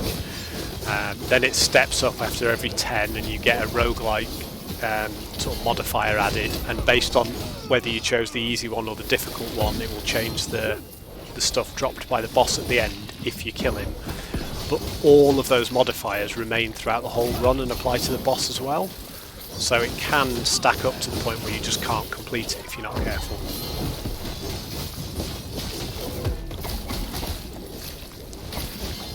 Those extra swords of mine are doing some pretty good massacre work. My slashing does not appear to be doing an enormous amount of damage at the moment. Can't tell whether that's because I'm under level, but it feels weaker than it did a few minutes ago.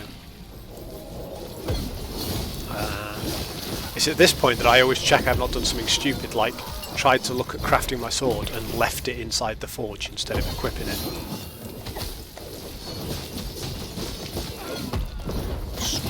Ooh, take that, take that. Yay. Nice.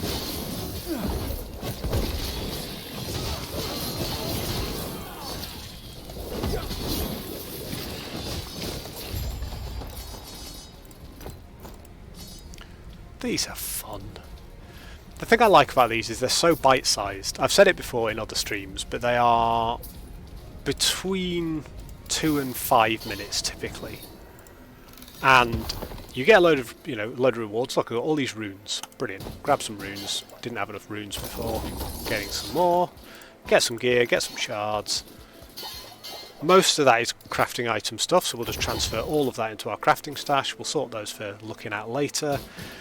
And we've got ourselves another chunk of XP, another load of stuff. But if I wanted now to jump up and go and grab a beer or let the dogs out for a pee, then I could do.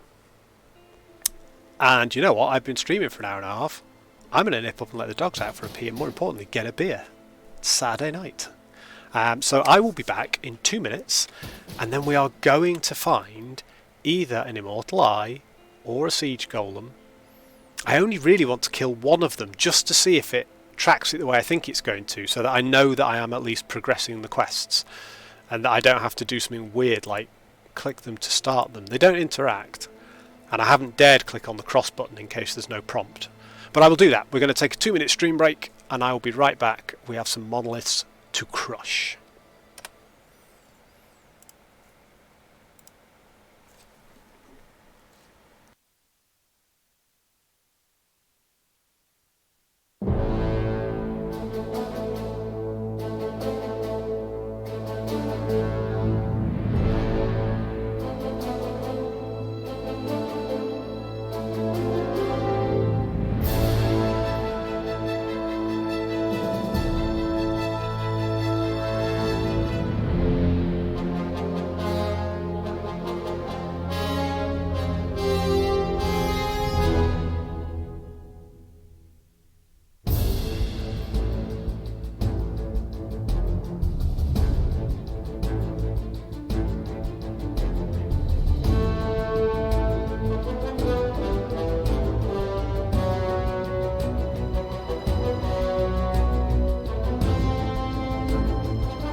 that one was dramatic.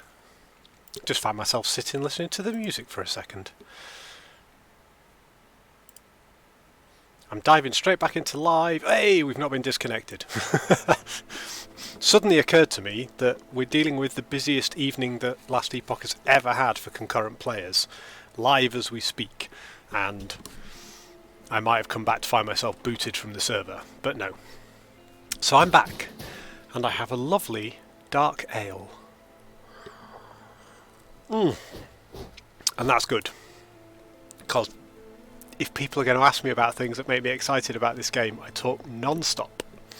And those of you asking the questions are well aware that I talk non-stop, so I blame you entirely. We're going to get some shards, because I always need shards, and then I'm definitely going to grab some idols. Whatever happens. We've nearly got enough stability to complete the second quest line. I might just keep pushing through these until we've unlocked all 3 of them, and then just do them all in order. Hopefully we can beat Lagon, although he is. Yes it is, my friend, yes it is. Bring your inquisitive minds, challenge me to tell you about how awesome this game is. Oh wow, that's a lot of cool runes, nice. What's this? Crit strike chance shrine, yes please. What am I doing here? Slay enemies to reveal the reef gate. Will do. I never know with these if killing hard enemies like that, named mobs, gets you more progress towards revealing the reef gate, rather than just the sheer number of enemies. I think it's probably based around HP damage done. So it's worth it. But like a mob like this is presumably better. Also drops, look at that! I've got a relatively strict loop filter on. Also, quickly look how many shields I've got going on, doing fire damage over time. That's because I summon 5 at a time, and I've got a proc. Every time I get hit, there's a 3% chance I summon 5 more. And every now and again, it just goes nuts. At one point, I had 25 shields on. And it only showed about 15 of them, and then there was just a number up here that said 25. Some of the builds in this game are just the most fun.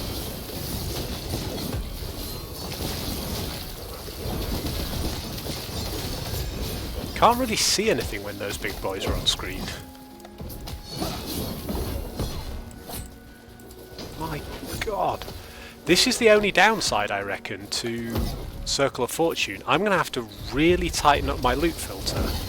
Alright, the reef gate's up north, but I want to come down south first and just see if I can't get this shrine, see what it is. I don't think there's a way to see what the shrines are on the map without going to them. No, it doesn't look like it. Okay, don't really need that, but that's fine. But yeah, going Circle of Fortune, I'm only tier 3 out of 10, and the number of things I see on the ground and the quality of them has just rocketed up. But I'm never going to complain about having choices of loot. That is a challenge for me. There's quite a few new enemies that they've put in 1.0, either remodelled, and all the remodel ones seem to have new attacks and new attack patterns. But I've definitely got some least favourite ones, and I think, if they're the ones I think they are, I do think the eyes that I'm hunting were one of them. They've got like a laser beam attack and an AoE attack and a few other things. But now that I've leveled up a little bit, I seem to be able to melt them. Early doors, they were tough. The other ones that I've always found really difficult to kill during the campaign, but have always really enjoyed, yes, shards, is there's these weird undead, like little, almost like baby dragon things. They've got rotted out skulls, they live in the desert. Someone will know what they're called. And when they die, they do loads of damage, they're quite tough, and they spit blood on you. And then when they die, their head explodes and a big snake comes out of it, and you have to fight the snake as well. And I used to find those at the appropriate level in the campaign to be a really good test of your current build for damage and survivability, because they could easily take you quite low. That's a unique. Too heavy. In fact, I think that's a unique with legendary potential, which we'll have a look at in a minute. I'm not running scepters, but I will definitely want to know what that is. It's going to be tricky if I can't do a single monolith run without filling up my bags, though. I I need to tighten up this loop filter, I think. There's a number of ways to do it. So I've currently got my loop filter set up so that as long as an item has on it at least 2 out of a list of 53 different affixes that I'm vaguely interested in, then, and it's a certain base type that I've sort of approved, I want to see it. So the easiest way to tighten it up is to either limit that number of affixes. Now that I've learned how this build works a bit better, maybe just say don't pick up quite so many, or don't include this particular affix, whatever. Another way to do it would be to add another filter to say the combined level on the item must be tier 6, something like that, so it's not just a couple of tier 1s.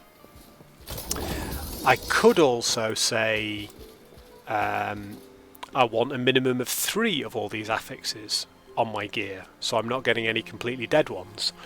So there's a number of ways that I can sort of combine that. Ha ha ha! Yeah, okay. Good question. It's a quick, easy answer for me. I would take LE over D4 any day. And I've said this on stream before, I am not a Diablo 4 hater. I am not one of the people who thought it absolutely sucked at launch and they didn't get the first season right or the second season. I loved it at launch. I had a good time. I enjoyed it. I played lots of different builds. I enjoyed season 1. I loved season 2. I leveled 3 different classes to level 100 in season 2. Big fan of D4. But I sort of ran out of things to do, and I didn't really feel that it was giving me enough satisfaction in the itemization category. And that's when I picked up Path of Exile again. I think compared to last Epoch, I think D4's pitched at a different audience. So the way a lot of people have described this game, but I do think it's a perfect description, is this sits absolutely between D4 and Path of Exile. So I love Diablo 4. I do love Path of Exile, and I want to love it more. Diablo 4, I can go in and make my own builds. We'll come to really why, the crux of why I like LE in a minute, and you're right, this will keep me talking. I like D4 because I can pick it up straight and simple. I can make my own builds. I can respec very easily if I mess those builds up, or I want to tweak them, or I find a new item, or whatever. But generally speaking, D4 feels like it has, for each class, 5 or 6 different skills each season that you can sort of build around, and a very optimal way to do each one. I've played 5 or 6 different barbarians in Diablo 4 from pre-season through season 1 and season 2 before I drifted off in season 3. Almost all those barbarians ran 3 shouts because it just felt more efficient for threat generation, damage reduction, rage generation. There are other ways, I've seen lots of builds that aren't 3-shout barbarians, but it felt too easy to fall into that category. It didn't feel like innovating was rewarded. You felt like you had to really sort of screw your head up and get punished. PoE is the other side. Path of Exile, I think, is a much deeper, better game, but it's too complicated. Partially because it has so many layers and so many mechanics, and partially because it's been out for 10 years, and every new league they seem to add a new layer, a new mechanic, a new piece of currency that does a certain thing. And Path of Exile now has its own little sub-game. Like, if you don't know the crafting recipes, if you don't know that you trade 3 potion bottles of a certain size to a vendor to get the next one up, you can learn that somewhere. But if you don't know that, you go for a long time not knowing how you get more, improved pots. That's a simple one. Trade 3 of the same item, you'll get a better quality version of that item. If you trade a certain type of ring with a certain type of gem with a certain other thing that drops in the world, you will get this item that rerolls. The crafting in PoE, I don't think, is predictable and iterative for new players or less experienced players. And what I find with Path of Exile is I want to love it because it has the level of complexity that Smug Me likes in a game. I want to be one of those people who is a top specialist in Path of Exile and knows it all and can educate new people. But I would have to dedicate so much of my life to learning it. And every time I log into PoE, I play for 20 minutes, I enjoy killing stuff, I like the skills, I love the skill system in Path of Exile with the gems and the way gems are linked and gear, and I think that all works together beautifully. But I spend more of my time on third-party websites looking at other people's build guides because I don't want to make a mistake in my leveling, because if I do, I can't undo it short of starting a new character until I'm really high level and running high-end content that gives me the currency to respec. And if I balk my build early on, which you can do really easily, I'll never get to that higher level tier because I won't be able to get through some of the content. It feels like it limits the player for being innovative and taking their own choices. I think Last Epoch sits perfectly between the two. It is more complex than Diablo 4. I think it already has more content, more of an end game, more things to do. It's got better itemization, it's got meaningful crafting, it's got some really interesting mechanics and systems, but it doesn't feel inaccessible. Like, I'm still making a hash of this. There will be people out there who are streaming now who are, well-known streamers who've been playing been playing Last Epoch for 4 years in early access or even longer. I keep mentioning Aaron Action RPG, but he is my go-to guy to learn anything about Last Epoch. He will explain the things I talk about on here better, because I'm rehashing what I learned from him. And he does it in a very approachable way. He's got a brilliant bootcamp series of YouTube videos that taught me everything I know about inventory and itemization and crafting. It's the thing that made me sort of really spark onto the bits I like about the game. But even though I'm not an expert, I took this weapon when it had 2 affixes on it. And I crafted it. So it came with it had health on kill, chance to bleed, and 1 point of melee physical damage. And with the forging potential it had, which wasn't much, we managed to get physical damage on there. We got a couple of crit crafts, so we managed to max that out and max out the plus melee physical damage as well as the multiplicative physical damage, as well as getting T3 on the bleed chance and the health on kill. And we turned it from an okay item into the best weapon I've had so far and the one that's carrying my build. I had another one of these drop that had better base stats than this one to start with, and I gambled with some of my crafts. I lost that gambling. I just balked the item before I'd got through enough forging potential. It isn't perfect, and I'm still not approaching the system in a perfect way, but I feel like I can have a go. I don't feel like I need to go on someone's website and say, can you tell me what to do with this item to make it good? Should I sell this or bin this? I'll just have a go, and if it doesn't work, I'll chuck it, and if I ruin it, I'll go and farm for another one with my Circle of Fortune powers. So that, to me, this is accessible, but the reward for crafting your own build, for taking things your own way, is infinite. The reason I think I've really fallen in love with this game, I said it in a couple of videos ago, a couple of streams ago, is that this build that I'm running now is the first time ever in the first time in an ARPG since Diablo 2, since the internet was a proper thing, that I have ever made my own build completely and taken it this far into an action RPG. I've got a couple of them in Grim Dawn that I've done entirely myself from scratch, but I haven't got them into the end game. I've not finished the campaign with them or anything yet. I'm still working on them. Diablo, I always want to see the content before the end of the season. I don't want to miss out on the stuff that's on the battle pass. I don't want to miss out on new bosses, new mechanics, new cool legendaries. And I have a limited amount of time to play, so I end up going to somebody's build guide and going, show me how to make a fun, playable, not the most min-maxed, not the bestest, but show me something playable that I can just pick up and play day one in this class, and I will play that. And then I'll maybe tweak it, or I'll maybe make my own build later in the season. But to start with, it's just easy to go to a build guide. I don't play Path of Exile without a build guide because I'm too scared about ruining characters. And I've done it a couple of times where I've thought, this is a great idea, and then you go online and you click on, a description of the skill you're using to see what other gems might go really well with it, and you get someone who says, well, whatever you do, don't do this because then it's unusable for the rest of the game, and you're like, oh, I did that, and then you look at why and you're like, oh yeah, they're right, I just had no idea it did that.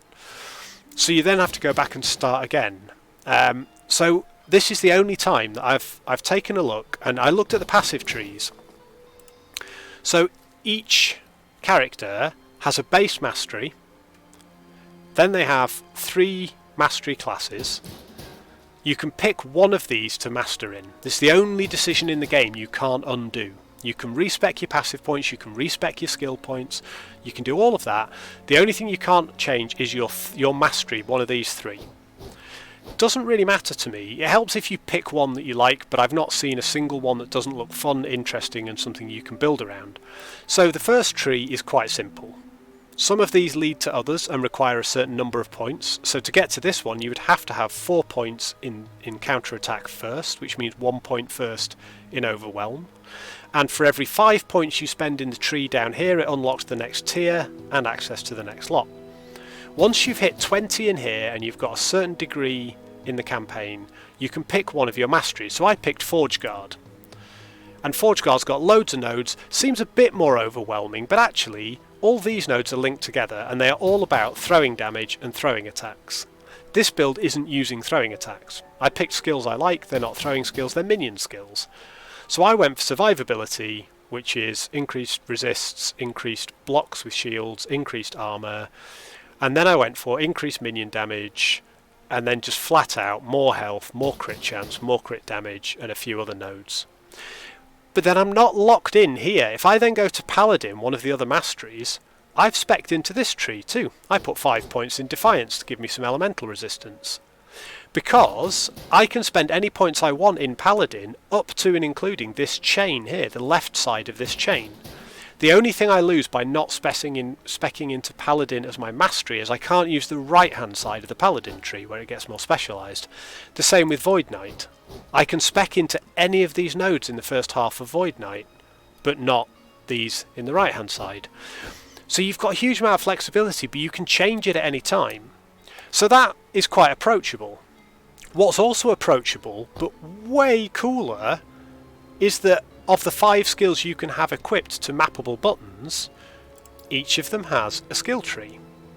And those skill trees can do some really clever stuff. So for example, I might go for these skills I'm not using, but I considered using when I did my first version of this build. I think we're on version 15 or 16 or 17 now.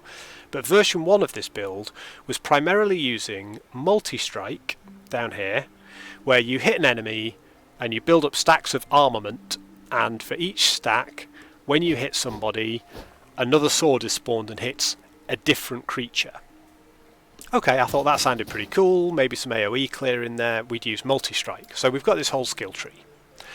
Another skill that we can use from there is Smite, which fires down a bolt of fire damage from the sky onto your enemy and casts healing around it for yourself. Some sustain, some damage.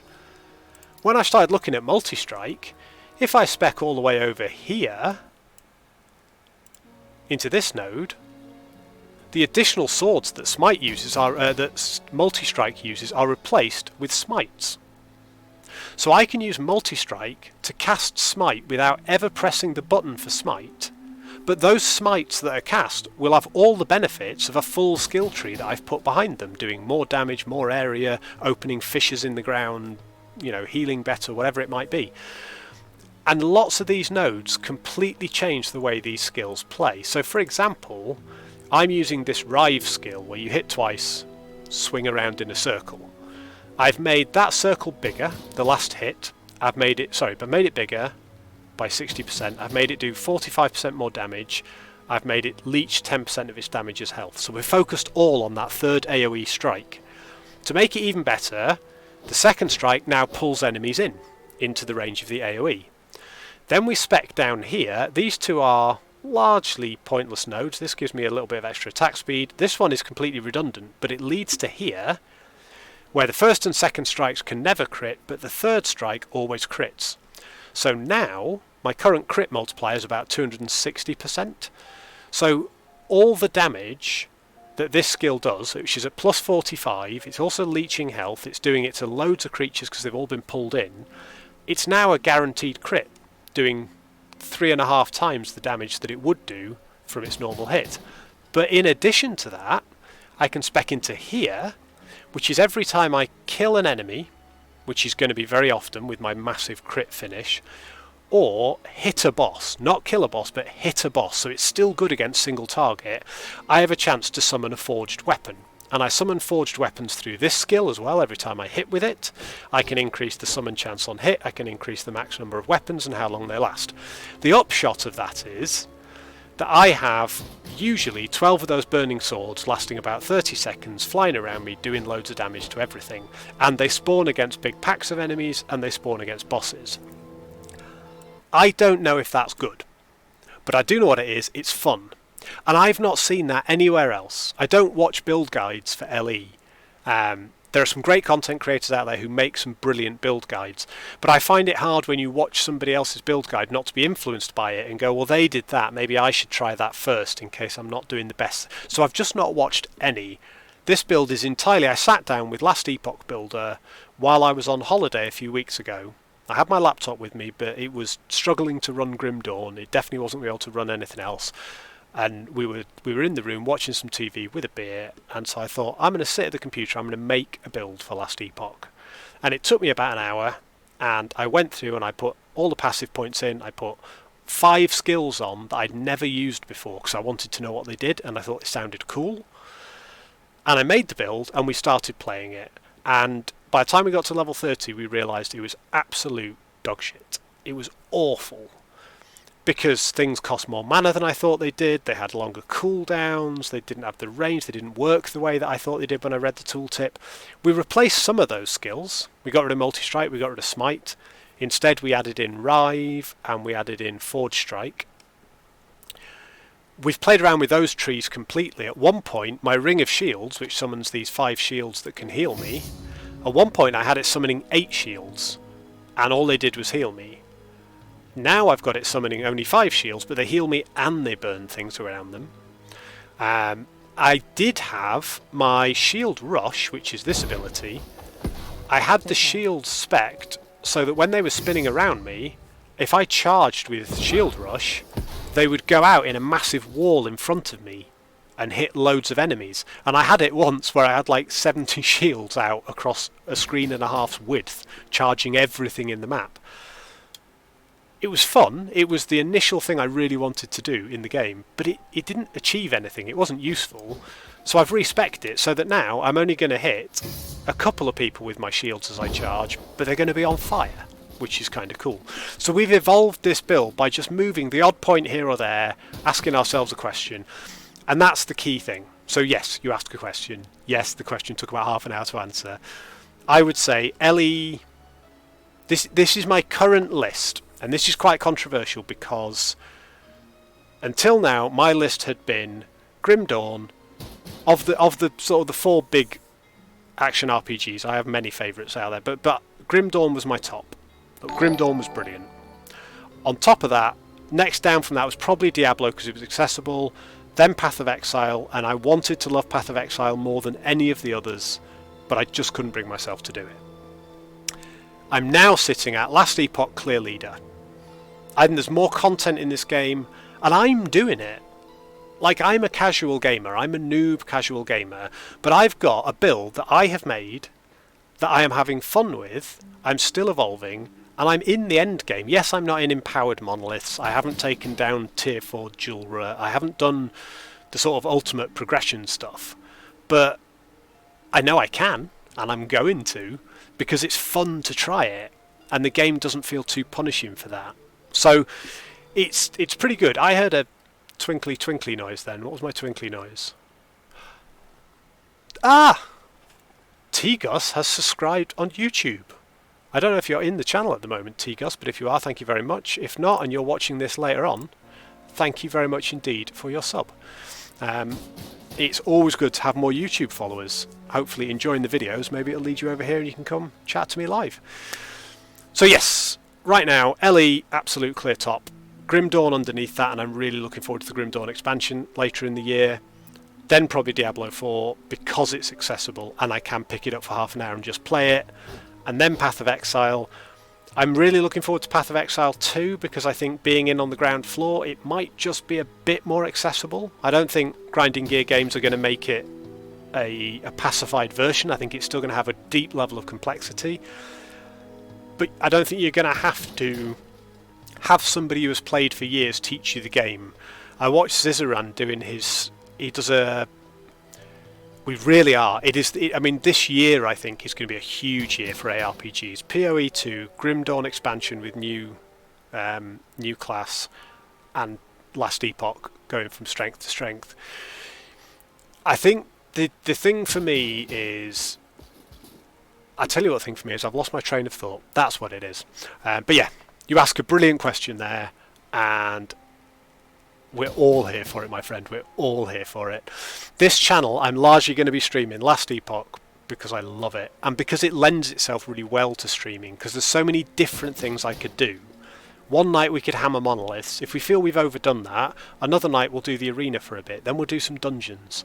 Then we'll take some of the gear we've got and craft, and then we'll do some dungeons and craft some legendaries. There's always something interesting to do. I got really excited at about 10:30 this morning because I've been invested in this build for so long, and it's finally starting to work, and it's finally starting to feel like it's clicking. The gear is garbage. What I'm wearing at the moment is absolute hot garbage. Even the legendaries the uniques on here are not good. But it's starting to feel like it has the potential at some point to get half decent. And it suddenly occurred to me out of nowhere at 10:30 this morning, this is one class, there are 4 other classes, there are 2 more masteries for the Sentinel, and there are 3 masteries for each of the others. So I'm missing out on 14 other potential masteries that I haven't even tried, I haven't made builds for, I've not even played. The potential for this game is just giant. Right, we're going to clear our inventory, and I'm really glad I poured myself a beer now because I really have been talking today. Before we do, that is a wand. There's a couple of things in here. One is those 2 can just go into the stash because I can't use them. These 2 are weapons I can use. So we've got a one-handed axe which has got plus 38 melee fire damage, which is pretty bloody brutal actually, because that's flat increase, and it's not a great roll. And then we've got that's a scepter. Don't care about scepters. What else has that got on it? If it had attack speed to compensate for its average attack speed, that would be amazing. So if I put that on, I'm currently doing 3911 DPS. That is going to be worse, I reckon. Yeah, just. Well, by about 1,000. But were they comparable items, but that just had flat plus melee fire damage? That would overtake it. The one I'm really interested in, so we'll just stash these, and for now, to keep the stream moving, I'll sort my idols out later. Yes, I saw this. We dropped a unique scepter with 1 legendary potential. So it's a cold damage scepter, so for this is going to be some kind of icy mage. 1 spell cold damage per 5 character levels. Oh, and it tells me what that is as well, 13.4. So at max level that would be 20 spell cold damage. Oh wow. So this has 1 legendary potential, and there are only 2 affixes on it that have a roll range. One is freeze rate multiplier, which is between 43 and 143, and I rolled 134. And cold damage, which is between 80 and 120, and we rolled 118. This is the type of item that if I was doing trade, I could whack up for like 50 million on the auction house, and with 1 legendary potential, someone would bite my hand off for this. I don't know how good the actual weapon is, the base item, but somebody could turn that into an amazing, with 1 legendary potential, that could really turn into a very special looking legendary. We'll hang on to that, and maybe next we'll build some kind of cold build spellcaster. Right, don't care about any of that, so that's for selling. This is the one I was talking about before, which is a 1.2 base attack rate. It's got crit strike multiplier and melee damage. That's a shame. I want one or the other of those. They're my 2 favourite also rans. Melee damage, melee lightning. That's going to be nothing near, is it? No, garbage. Not garbage, but not good enough. Right, in that case, we'll crack that, because that's got some shards I want. Don't care about that. Oh, no, that. That's got pretty bad. I think the roll range on the melee attack speed and throwing attack speed is 5 to 15. Yeah, so 6 and 5 is absolute garbage. But minion damage and health is not bad. There's shards.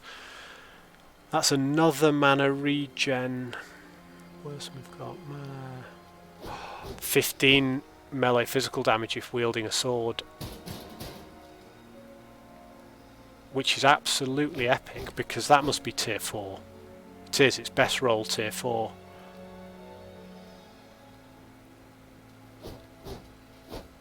We could turn this into something really good, you know. Right, we've got 29 forging potential on this. Let's have some fun. Okay, when I say really good, maybe not really good, but we could turn it into something better. The first thing I want to do...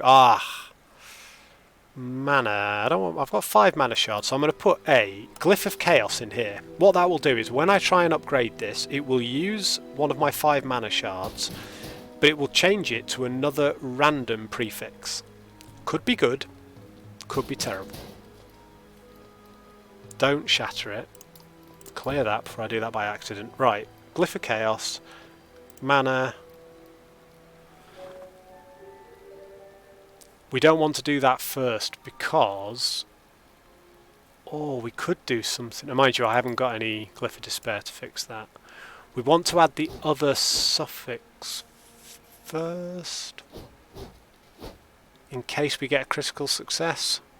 What other suffixes can we have? Let's just look at this first. So the other available suffixes are armor, cold res, dodge rating, health. We haven't got any hybrid health, have we? We haven't got any shards for it yet, I don't think. Nope. So hybrid health is health plus percentage health, which going together gives you a big chunk. So I'd like health on there. For health, we're going to put a Glyph of Hope, so it hopefully doesn't cost us too much forging potential. Unfortunately, it cost us over half our forging potential. Shit. Well, I think we've pretty much lost this craft now. I think we've balked this item. Although we only lost 1 forging potential on that, and it gave us attunement, and I'm happy with attunement. Back to that. I don't want elemental resist either, particularly because I've already got elemental res is totally capped. What is the potential loss here? Why is that? It keeps doing that. It's driving me nuts. There we go. Elemental res. Crafting potential. Crafting outcome is -1 forging potential. That's fine. We'll lose 1. Oh, we lost 5. Okay. But we got phys res. I don't want physical res either. And we've lost all the forging potential. So we've got health and health regen. We've got attunement and very good physical damage if wielding a sword. So ultimately, problem is 4% increased health is not as good as plus 103 and plus 13%, which is what we've got on. So we've pretty much bricked that. So what I'm going to do is I'm just going to shatter it. And we got 2 shards for the melee physical damage if wielding a sword. So the crafting system in a nutshell is risk-reward. It's sort of, what are you willing to gamble to try and make the perfect item? And you can completely knacker stuff up during the process while you're doing it. But that's the gamble. We can now use these soul harvesters, which are fast attacking, quite high damage. It increased my minion necrotic damage. My minions don't do necrotic damage, unfortunately. That's an acolyte weapon. I don't even really care about the affixes on it. That can get sold. I need to take that out of my filters at some point. In fact, let's do that now. What's it called? It's the Soul Harvester. So I go to one-handed axes. I look at the subtypes I've got turned on. There's the Soul Harvester. Don't want any of those bonuses to, because those bonuses to minion damage don't help me, and the bonus to melee necrotic, I'm doing melee physical, so I just turn that base item off. So now I will never see another one of these soul harvesters unless it drops with a list of one of the 6 affixes up here that I want to see regardless of what they're on, because I need the shards and I'll just break the items down. So that's a bit of loop filter editing live. See, I was going to stream until about 8:10. Till about 8:30. But we've not even run into one of these dudes yet. which we're going to do in a minute. And I blame Cardjack for asking questions, but also it means we've got interesting chat on stream. The last 2 streams I've been talking to myself for a grand total of 5 hours. So we're going long, boys. Ooh, +2 to Ring of Shields. I am using Ring of Shields. I've only ever seen +1. That is a tier 5 max craftable, 86% minion health and +2 to Ring of Shields. And it gives me 26% physical damage, which is a very high roll. I don't care about the lack of armour on that. That is a 5% increased health as well. Right, we were going to go and do some stuff, weren't we? But we're not. We're going to craft this briefly. It's got 28 forging potential. Level of Ring of Shields is gold. I don't want bonus to mana. I will take percentage health. What other suffixes can we have on here? So that's plus X health. So we could have plus X health and plus X% health, which would give us lots of health on here. We could have armour on here, couldn't we? To account a little bit for the fact... Actually, where's our gaps? We're missing a massive amount of void resist. This helmet has...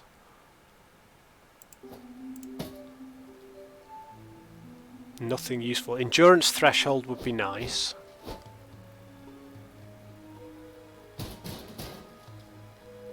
We're going to craft this another time, because I could be all night trying to craft that. That's just lovely. If I pull that apart, I stand a chance of pulling 2 or 3 of the Ring of Shield affixes from that. But to get it at a tier 5 straight away +2, that's really useful. Most of these now need scrapping and pulling apart. These are things I've been saving, going, no, that might be good. So, what's this? Block chance armour, what's the percent? No. Physical damage, 85% is pretty good. Split between physical and void. Crack that.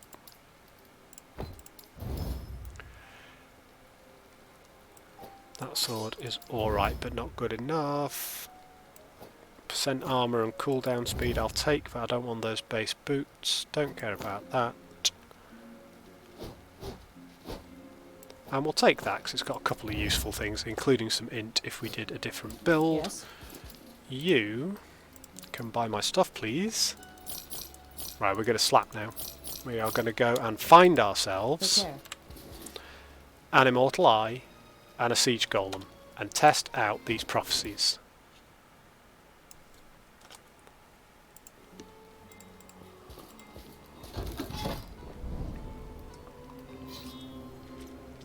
I do think the type of enemies are influenced by the echo you are in as well. So we're getting a lot of sea monstery type stuff in here because it is a Lagon flavoured echo. So what I might do, just to test the theory, is we'll go back to Fall of the Outcasts, which has got a load of skeletons and golems and stuff in it, after we've done this one, because I want the idols. And we'll see if in Fall of the Outcasts we find those creatures more frequently, and if we do, whether it makes any difference when we kill them. Ooh, XP on kill, which is good because we are not far off dinging.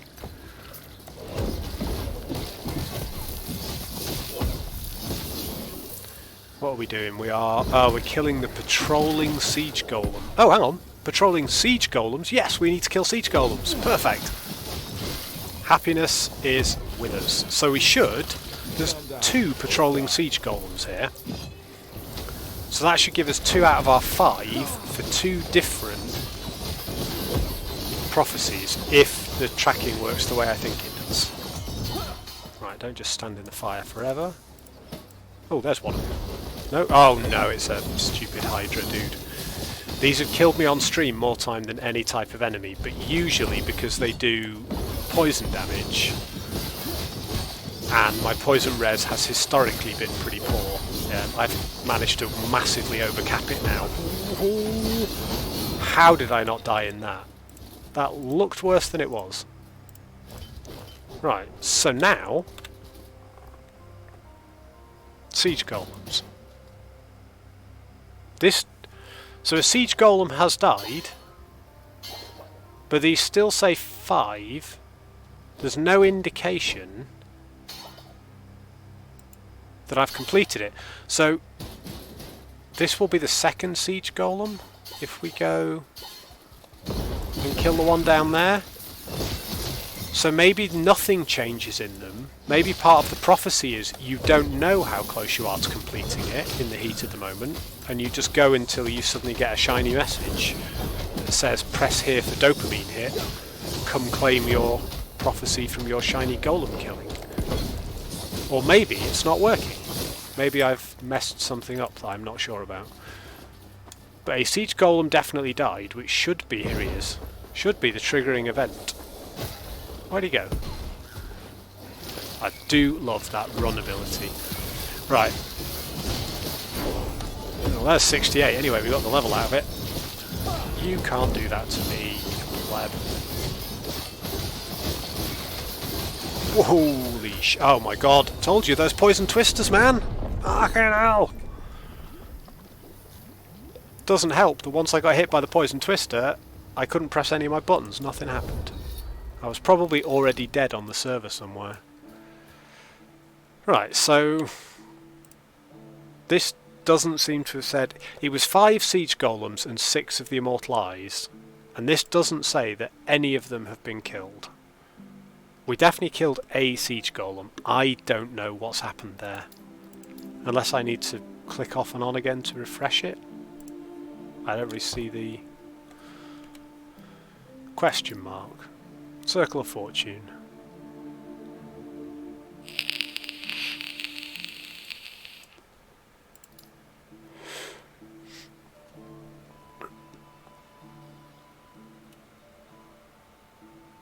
For more details on the benefits gained from ranks, you can open the faction panel bound to Y. Here we go. The Observatory is a town where players aligned with Circle of Fortune are able to seek out prophecies from telescopes for favour, which we've been doing. Prophecies cause certain items to drop when completing a specific event, like slaying the boss of a specific dungeon, or slaying siege golems. The Observatory also contains a faction gambler, spend purchase equipable lenses. They're items that can be used to customise the prophecies to further target what items are rewarded. Get it? Is there anything more in here about prophecies? The in-game guide for Ellie is really, really good.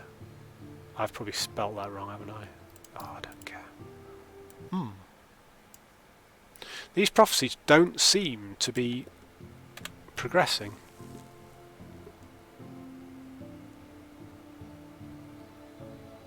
Oh, hang on. Hang on. Ah, no.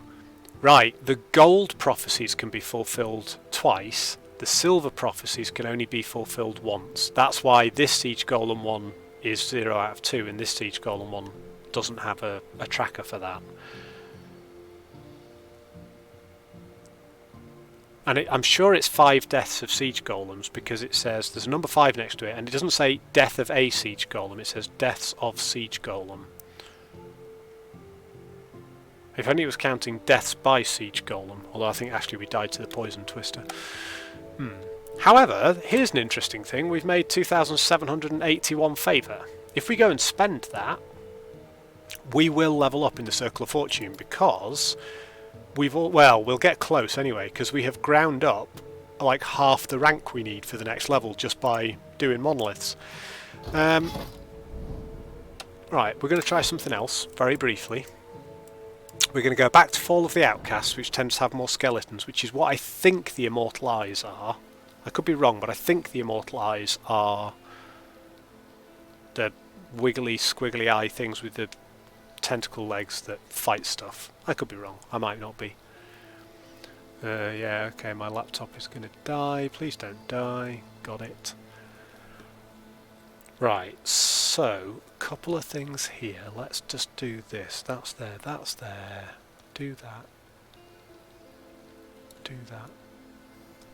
Right, just give me 1 second. Because we're going to do something interesting. We're not finishing the stream for a little while yet. But if people are still around when we finish the stream, if we still have... We've currently got 3 people in chat. If we've still got 3 people in chat when we come to end the stream, then I'm going to try something new and we're going to try and raid somebody.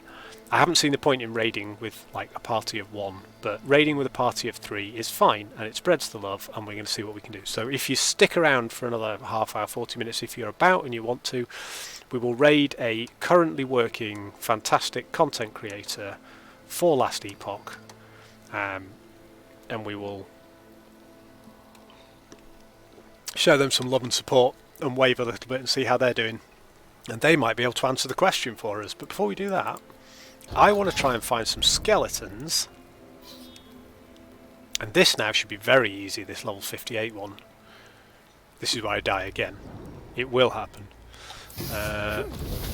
Right, what am I doing? Destroy venom spires. If only there were patrolling dudes in here. Right, so we're looking for eyeballs with wiggly this, what's that? That's an immortal watcher. Is it an immortal eye? Does it count? Right, well we've killed it. Did it count? 6 deaths of immortal eye. It's certainly not saying it counted. But that was 1, okay? I reckon we could find 6 immortal eyes on this map.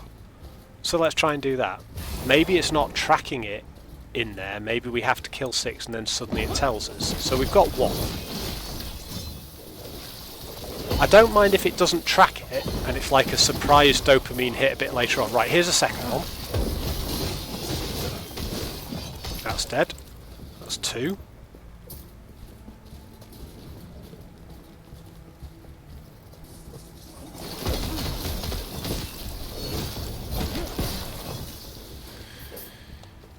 We might as well kill the venom spires while we're here because they throw down poison and also they are the objective of us doing this. There's another one.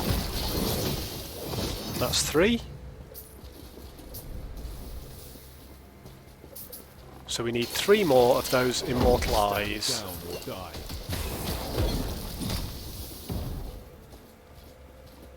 And that should be 6. At which point, and I'm pretty sure I killed one earlier as well. Here's another one. This will be number 4, at least, if not number 5. That's number 4.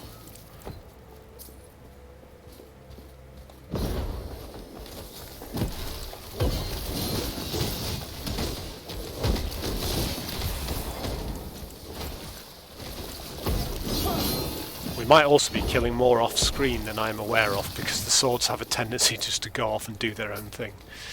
They're very good at that. Number 5 immortal eye, please. There's one. And there's number 6 as well.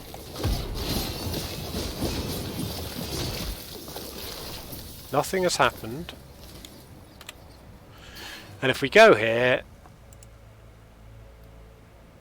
this does not appear to have been fulfilled. Do I need to equip these prophecies somewhere?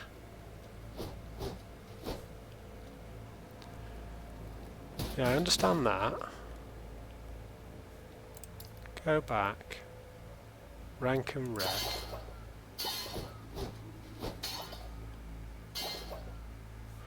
Right, we've definitely done the immortal eye. So what we're going to do, we'll finish this monolith because I think it grants us XP reward. Not that it matters because we're not getting much in here and we won't get much for doing it.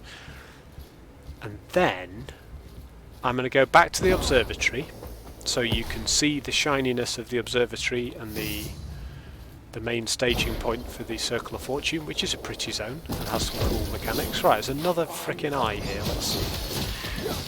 I mean, these don't say Immortal Eye, to be fair. They're Unrelenting Watchers. There's a spike. These are Imperial Watchers.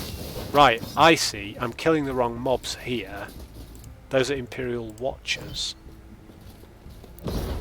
So are the Immortal Eyes more powerful version of those, or are they a totally different mob that I haven't seen around? What's this? Yeah, that's still an Imperial Watcher. So the reason that hasn't progressed is that isn't the creature I thought it was. Fine, totally understand that. So what I don't get is we definitely killed a Siege Golem, because that was the whole quest, and we killed one of them.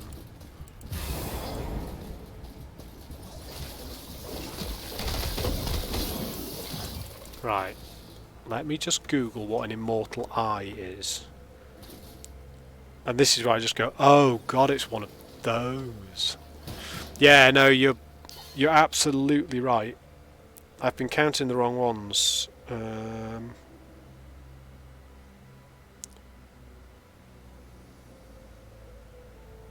So, what is an immortal eye? Son of Google.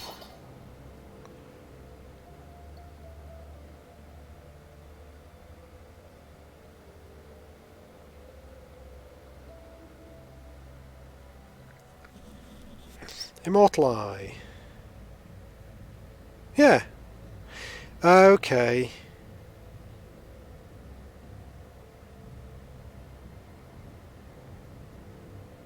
So it is those, I was right.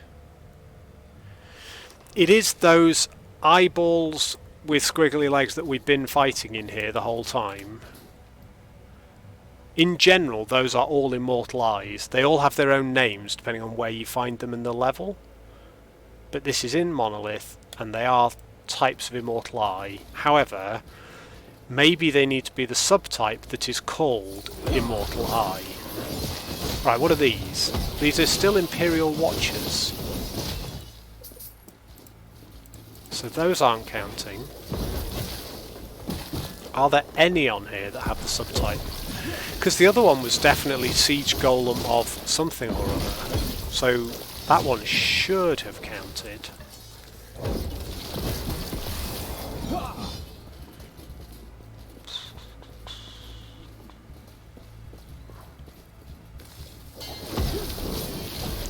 Maybe there's just like one giant big one somewhere. I know where we can find some big nasty versions in the campaign, but this says it has to be done in the Monolith. So they must spawn. What's that? Imperial Watcher?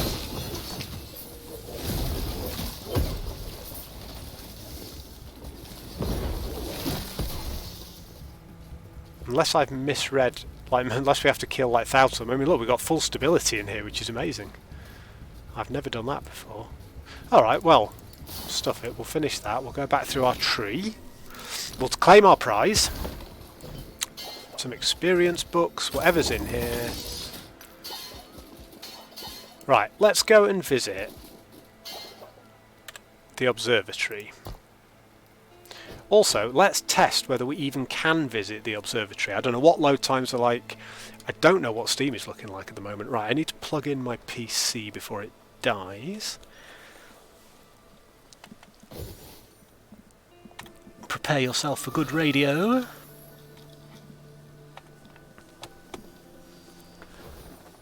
Right, that's sorted that out. So here is the observatory. It's very pretty. We've got a lady down here who... Is there anything you'd like to ask me? We can see her wares, and she will sell us gambling items. So that, for example, costs 4,200 favour. And all we can see at the moment is the base item type. So we know it's a Constellation Cleaver, it's a one-handed axe, it's got particular base attack rate, melee damage, melee void damage. As soon as I buy it, it will roll, and it will roll as, you know, a common item, a rare item, could be a unique, I think it could roll as a unique or a set item, it can certainly roll as an exalted. So all the other affixes it rolls on there, and any roll ranges it applies, will only apply after I've bought it, and it will just be RNG. So I could buy one of these and find that for 4,200 gold I've just bought the best item in the game. Or I could buy 30, oh it's not gold is it, you're trading favour. I could buy 30 of them and find I've just bought piles and piles of trash. And you know, it's just another little exciting gambling opportunity which we will take. She also sells, this is quite fun. Welcome. Is there anything you'd like to She ask sells me? lenses. So lenses, for example, these regional lenses will do things like, if you put this lens in, there's a 20% increased chance per rank, and I'm currently at rank 3, soon to be 4, that I will find two-handed maces as a reward when I look for prophecies. So you can modify the outcomes of the prophecies. And the way we look for them is we go up here, And we'll take this one. This is a weapon one. We'll check out the weapon telescope. It will fire up the telescope and it will tell us if I want this prophecy, it costs 2,500. I have to kill Chronomancer Jeweler in the Temporal Sanctum dungeon at tier 2. Not the base level of tier 1, but at the second difficulty. If I do, I will get 4 unique melee weapons. Could be one-handers, could be two-handers, could be any base type, but I'll get 4 uniques. So some of these prophecies, they're quite expensive, but if you do them, they get you an awful lot of reward. Those are just any unique weapon, those are wands, those are quivers, so we don't really care about that. I could spend 320 to re-roll it, but I don't want to do that. So for now, I'll have a look at the accessory ones. So we get 3 lots of exalted jewellery by defeating Jeweler on tier 2 again, so that's the same.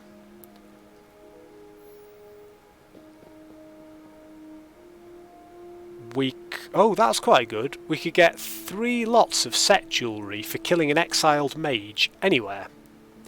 1 exiled mage, and exiled mages are all over the place.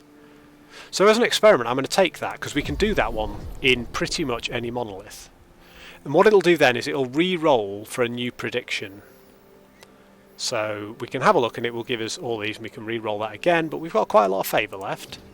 So we'll go to the next one. This is Idle Prophecies. These are usually quite expensive, but I've got quite a lot of favour now. So if I defeat the tier 2 boss in the arena, I'll get 4 arena keys. That's not particularly helpful for me. Arena keys are easy to come by. If I kill any boss anywhere in the game, I'll get 6 arena keys. That seems quite easy. Here we go. Kill an exiled mage for 5 grand idols. Well, and there's two of that. I can't afford them both, unfortunately. So we'll take that one. Oh, we couldn't have got them both anyway because they reset. So what we've done there is we've done a couple of things. We've just bought 2 more prophecies, which is this one. If we kill an exiled mage, we get 5 grand idols. Those are the big idols. I think they're the 4x4s, something like that. And if we kill an exiled mage, we get 3 pieces of set jewellery. Now, death of an exiled mage is the easiest thing in the game to do and know you've done. The other thing we've got is we've just hit rank 4 out of 10. So now, whenever a piece of gear drops, the affixes on it are 50% more likely to roll as tier 6s or tier 7s. So you can do that for all the different item types. You can roll them again, you can spend more of your stuff, and if you run out of favour, you just go out and kill some stuff. We've mainly been talking tonight. I've been answering questions and talking and generally messing around, and I still pulled together about 2,500 favour. If we'd been intensively smashing monoliths, we could probably have done that in half an hour, 40 minutes. I think we've only done about 6 monoliths. So let's go back to our monoliths. Also note the buttery smooth load times. I'm testing the servers now with my dry wit.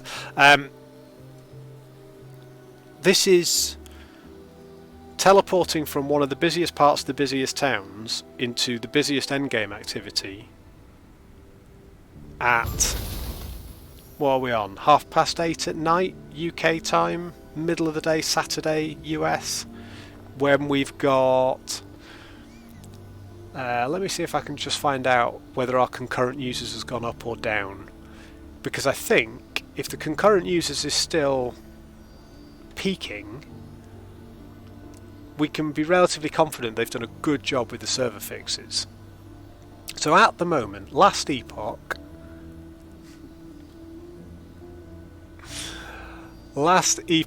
at the moment, I believe, is at its all-time peak concurrent users. Yes, it is. It peaked today about 400 more than now. Right now, 234,000 people playing. 234,000, and we have no server issues. We can teleport between places. We've got rid of all that load time stuff we had over the last couple of days. I know I'm tempting the gods now, but I haven't had a disconnect all night. I think they've really got a handle on this now, and they've made an astonishing game. It's been said all over the place. there's lots of bad Steam reviews, there's lots of bad comments, there are a few very, very nasty things said on Discord, as always tends to happen in these situations. They're all about the lack of service, the fact people can't play the game they've paid for. Nobody seems to be complaining about the game being bad, because it isn't, it's great. And the complaints seem to be fueled by the fact that the game looks great and everyone wants to play it, and for those that can't, it is understandably frustrating. But that's a good problem to have. Your game is really good and I want to be playing it and I can't play it and I'm annoyed about that. It's a fair opinion, and it comes from a place of wanting to play the game. That's much better than you made a game that's terrible, I'm going to go play something else. And in a month's time we won't remember this. You know, people are talking about terrible launches and how people can be so unprepared and all the rest of it. The game launched on Wednesday. It's Saturday now. The game is working beautifully. So I was expecting we might be middle of next week. Before they launched, you know, my call was, I knew they'd done a lot of prep. I knew that they were quite confident.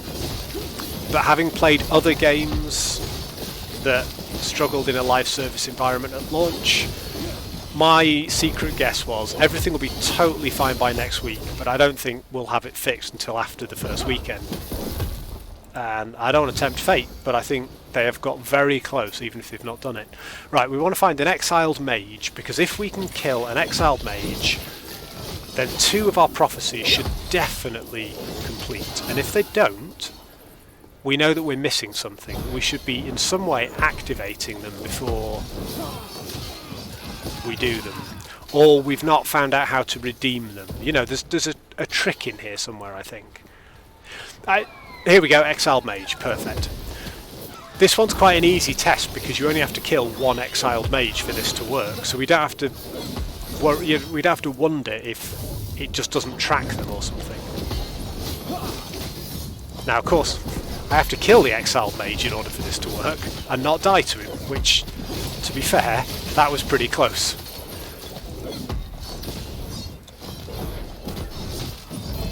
Oh my god, prophecy fulfilled, and look, I was wrong. I was wrong. The moment you fulfill the prophecy, it barfs everything on the ground. And I can't say for certain how I feel about that, because I don't think I'm going to be able to pick all this up. Can we please? Oh, we just got... Oh no, we're okay. But that's a lot of big idols. So, actually, maybe there's a reason that we don't. Hey, Faye! Good to see you back again! Haha! Thank you very much. Oh yeah, absolutely. Yeah. If you're complaining you can't play it now, why haven't you been playing it for like the 2 years when you could, or a little bit before, or, you know, it's... Yeah, I thought the whinging and whining has been overhyped, but it's always the case. You know, there are people who bought D4, went on the forums and whined about it, and in the community and the Facebook groups, they whined about it for the whole time they've played it. They haven't stopped playing it, they've played every season, they're there the whole time, they just want to be loud and vocal, and I think it's a bit different when you want to sound cool by hating Blizzard, because a combination of large studio target plus obviously Blizzard has had some dubious stories around it in the past at points. Some people like to hate on big studios because, you know, we like indie developers. I think those same people probably like to try and slap down indie developers if they feel they've got a righteous cause. It's just people who like to complain. The thing for me is, things like the Steam reviews and stuff, that will all bounce back. Now the game is up and running, now we're back in and we are able to play. I'm not saying it's perfect, and I've been playing Monolith tonight on purpose because that has seemed to be a little bit easier and it's worked for me tonight. You know, other people's experiences may vary. I've watched streamers play for hours while I haven't been able to log in, and I've been able to get in while they haven't. You know, it's luck of the draw. But I think they've made massive progress with the servers, and we're going to see the reviews pile back up because all the people who are whinging just want to be on right now. 234,000 of them are on right now, and probably are on as well, not sitting in a queue.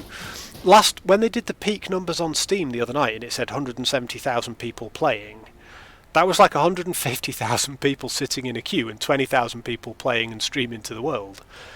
Tonight, I think every one of those 234 is likely in the game somewhere doing something, which is amazing.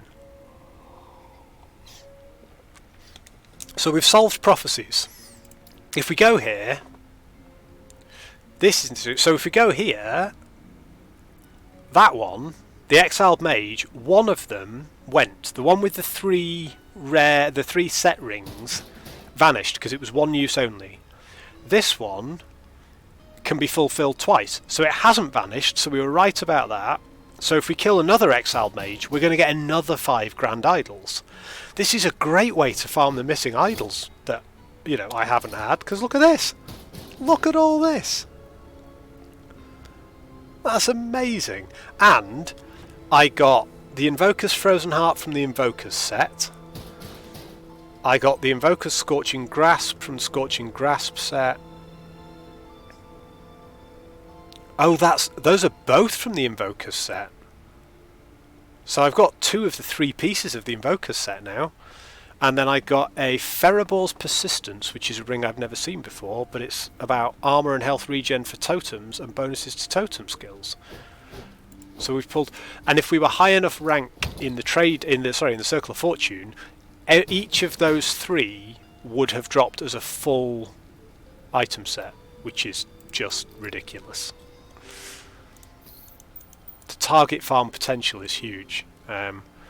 We also got an Exalted Experimental pair of boots. So this has an Experimental affix, which is tier 2, 1.2 seconds of haste after you use a traversal skill, and the effect of haste on you is increased. Plus it's got a God Roll tier 6 strength on it, and it comes with fire res and cooldown recovery. I'd like to switch the fire res for something else because I'm capped on fire res, but otherwise I'd actually wear these boots because I use traversal skills all the time. Cool.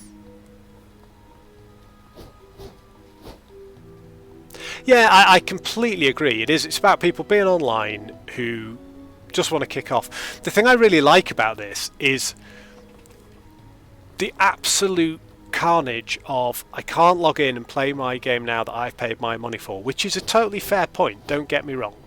You pay your money, you expect something to work, but it's a live online service. It relies on that server network. The developers are not trying to sabotage that for fun. They are not happy that it's not working either. They're going through stress trying to fix it.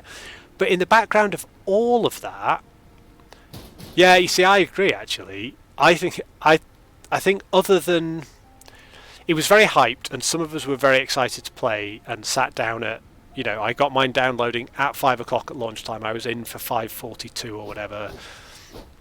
I didn't get in that evening. I didn't really care because it was fixed within a day and a half, or it was playable within a day and a half online. Within an hour or two, you could launch the game completely offline from Steam and play it. So yes, you weren't developing the character you were going to finally level. Yes, if you wanted to race to 100, you were being slightly disadvantaged in the pointless race to 100. If you wanted to sort of keep your cash for your economy and you were going to play a cycle character and you couldn't play offline, it wasn't the best way to do it.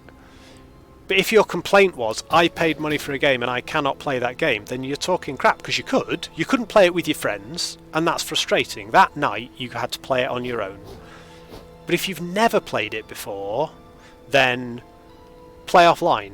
Learn what it's like, pick the class you think you're going to like, try some skills, try some gear, get used to it, ready for when you can play tomorrow. If you've been in early access and you've played it loads, you should really know the devs in the game. You should know the game is going to be solid. You should know the effort that's gone into it for 4 or 5 years, or at least however long you've been playing it, and just give them a break until they've got it fixed. But I can climb down off my high horse because I didn't do any of that. I just watched other people stream and kept trying to log in and had a good time.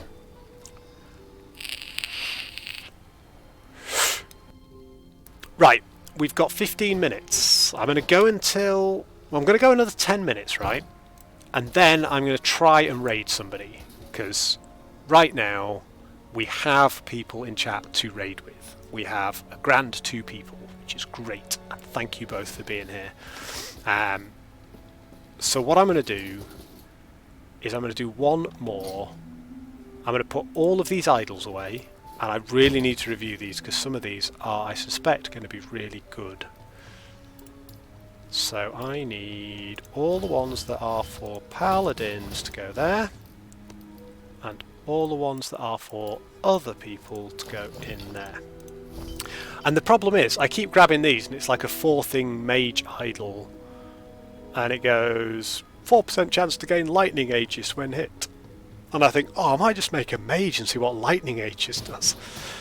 And we go through the cycle again. Exalted boots, you can go in there because you are epic. Everything else can get sorted. Let's just see where we are. I'll tell you what we can do. We're in the wrong timeline to start with. We want to be up here fighting Lagon. Where is he? I think we've probably made enough progress to do one of the storyline quest missions, if not both. Probably both. Yep, we can do both. So let's do at least the first one, which is Drowned Thetima. So in this timeline, Lagon is attacked by Rahir's forces and driven to unleash a storm on the coast to destroy his enemies, but also his own people in the process. Save survivors from a flooded Maruna-infested Thetima. I like Marunas, they're quite cool fun to smack around. I like this one. Some of these timelines are branching. I may be on All Night Gaming. I haven't quite decided yet. I've been going 3 hours. I've been doing sort of 2.5, 3 hour streams. And I have got some prep to do for work for later on. But it's hard when it's working this well not to just do it all on stream and keep doing it all on stream. The temptation is high.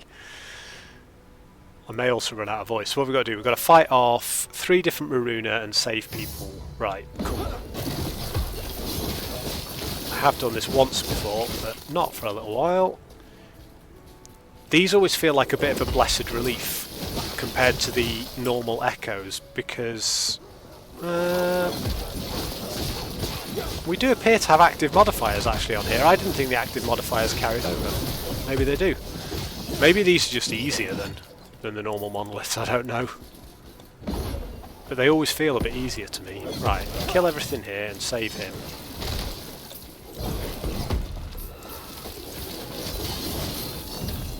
Yeah, I think you can go. Ooh, there we go. I thought for a minute we were getting off easy. This build is just starting to cook and all the gear in it is absolute garbage. So if we get good gear, or even half good gear, and we round out these skills with the last few points that they need, I think we might have discovered something that is, if not min-maxed or competitive, a ton of fun to play.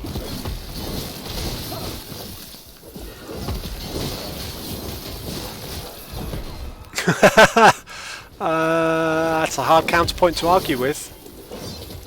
I mean, sweet uniques. I could also do this for like an hour and then go get more prophecies, and we could prophecy stuff. And then I could answer your question better when you say, what enemies do you like facing and not like facing? Because then I'd know what they were called, because I would have to have found them and killed them. Right, we've got one dude left over here. Here we go. Oh, we've got another unique ring dropped. Another set piece. Oh, it's similar to what we had before. Right, where are these other guys? Here we are.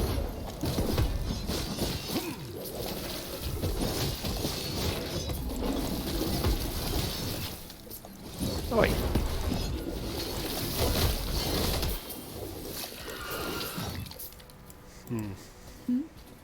That counterpoint is...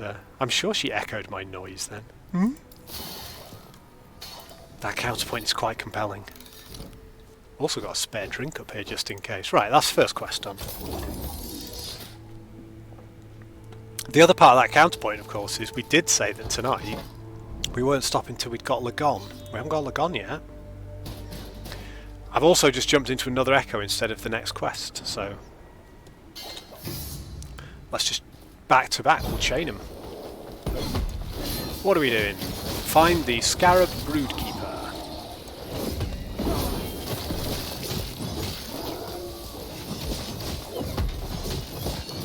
I'm okay, thanks, love. I have a spare here. Yeah, I came prepared.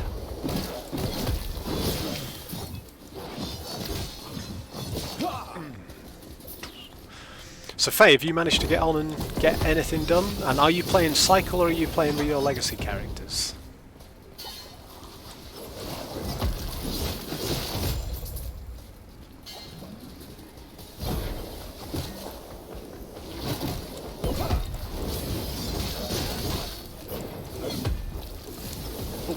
Someone's dropping sweet little balls of death.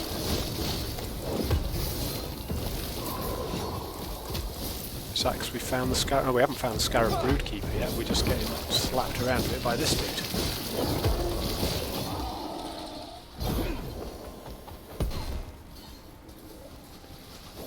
Oh, I see. It's a Dryad. Oh. Nice. One-shot chest. Holy.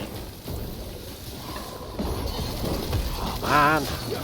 I would only ever go Circle of Fortune. I will try Merchants Guild on my next character, just to compare.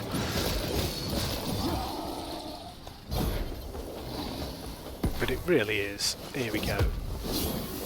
Is that you? No, that's not you.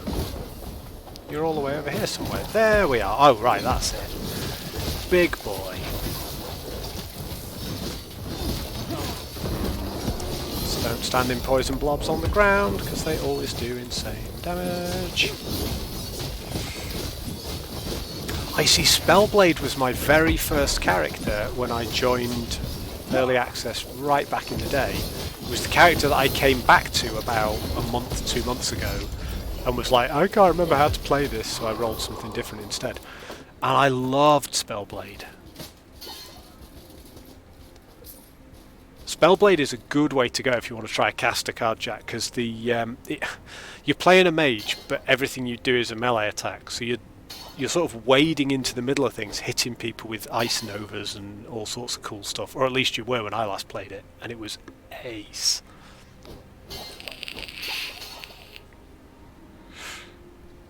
Yeah, I was exactly the same, Faye. It was that battle mage idea that really got me cooking. I've always liked that. You know, if I'm playing like D&D and stuff, I like the idea of multi-classing fighters into wizards, so that you get people who are capable but in the front lines doing their wizarding. What is that? Belt of Endurance. That's an Osprey. Oh my god, it's a 6 potion slot belt. That's one of the new items. Health regen, pretty good health regen, and mana regen on it. That's got crit strike avoidance. My current crit strike avoidance is 0. If I take that, I will have a 58% chance to avoid critical hits, which is very good. That's pretty average.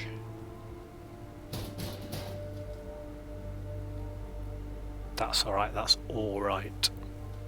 Yeah, I almost made a second Spellblade, because I came back and I had all this gear I didn't understand, and I had a bar full of skills I didn't understand, and I thought, you know what, I'm going to start from the beginning again, see what else they've done that's new in the game and all the rest of it. And I nearly rolled a Spellblade straight away again, because it's like my class here. You're not running around kiting things and dropping spells on them from afar. You just dash in and maul stuff, and you've got like fire, ice, lightning. You've got the 3 elements that you can focus on one, or you can do a bit of each, or you can do skills that do all 3, depending on how you spec your skills. That's on my list to do another one of. I think my Spellblade's at 56 in Legacy. I've got Paladin at 70. I've got this Rune Master, so this Forge Guard build I've got at 78. And what are we now? 68. So we're 10 levels behind where we got to in early access. And that took me 2 weeks, 3 weeks. Maybe 17, 18 hours all in with all the messing around. And this, I've only played since Thursday because I couldn't log in on Wednesday. So I've sort of learnt this build now, and it's coming together slightly faster, which I like.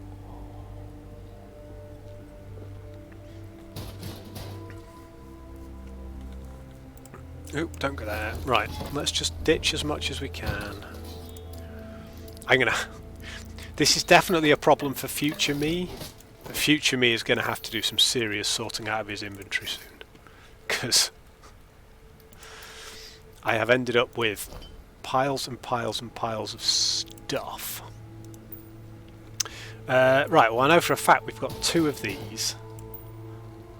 You can't get legendary potential on a set item.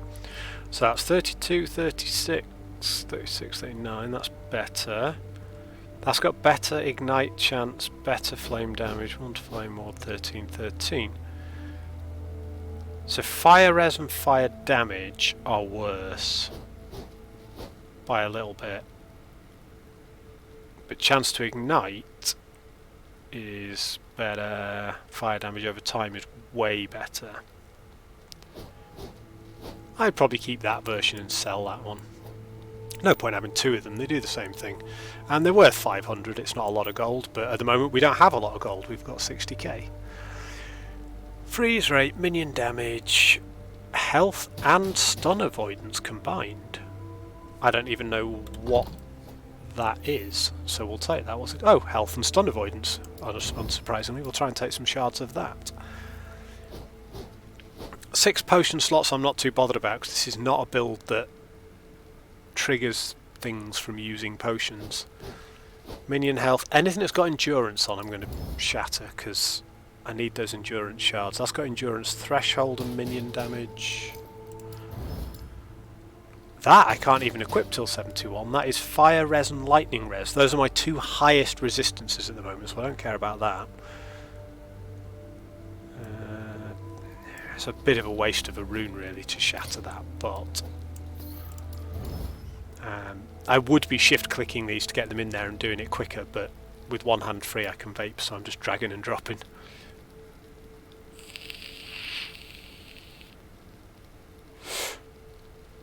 I love crit strike multiplier. How much crit strike multiplier do I have? I've only got 13 shards, so yeah, anytime something's got crit strike multiplier on it as a prefix or suffix, it's getting smashed. Same with melee attack speed. Attack speed. The way I'd like to build this, so the one that I'd built in early access, today we have watermelon. I'm looking over there because that's where my chat window is. I've got a really bad habit of doing this. It's like, that is my window to interacting with you. Yeah, watermelon. Yeah, so I built this in early access, and it had the slowest attacking mace that I'd found, and I'd managed to craft a little bit of attack speed onto it, but that didn't even make it a decent weapon. But it hit so hard that I almost always killed with the 3rd strike of Rive, which procs the spawning of more swords, so it was quite a good way to do it. But this build, Rive has got Leech on its final hit, and it does, my passive tree gives me health and mana when I hit with Rive. When I use Rive, not even when I hit with it. So if I'm fighting a boss, I can run in, trigger all my stuff, get out of his AoE, let my minions fight him, and just sit there doing Rive on nothing while my health just goes zip. So if I scale attack speed, a quicker attacking, less damaging weapon will overall do about the same amount of damage, but will absolutely zip up my resources. So I'm going to try this time round, instead of using maces, I'm going to try and roll with very, very fast swords and see what we can do in terms of a high attack speed build. So that's a very long way of saying if I see attack speed, melee attack speed on something I'm not going to equip, I smash it. Minion damage, mana regen and health.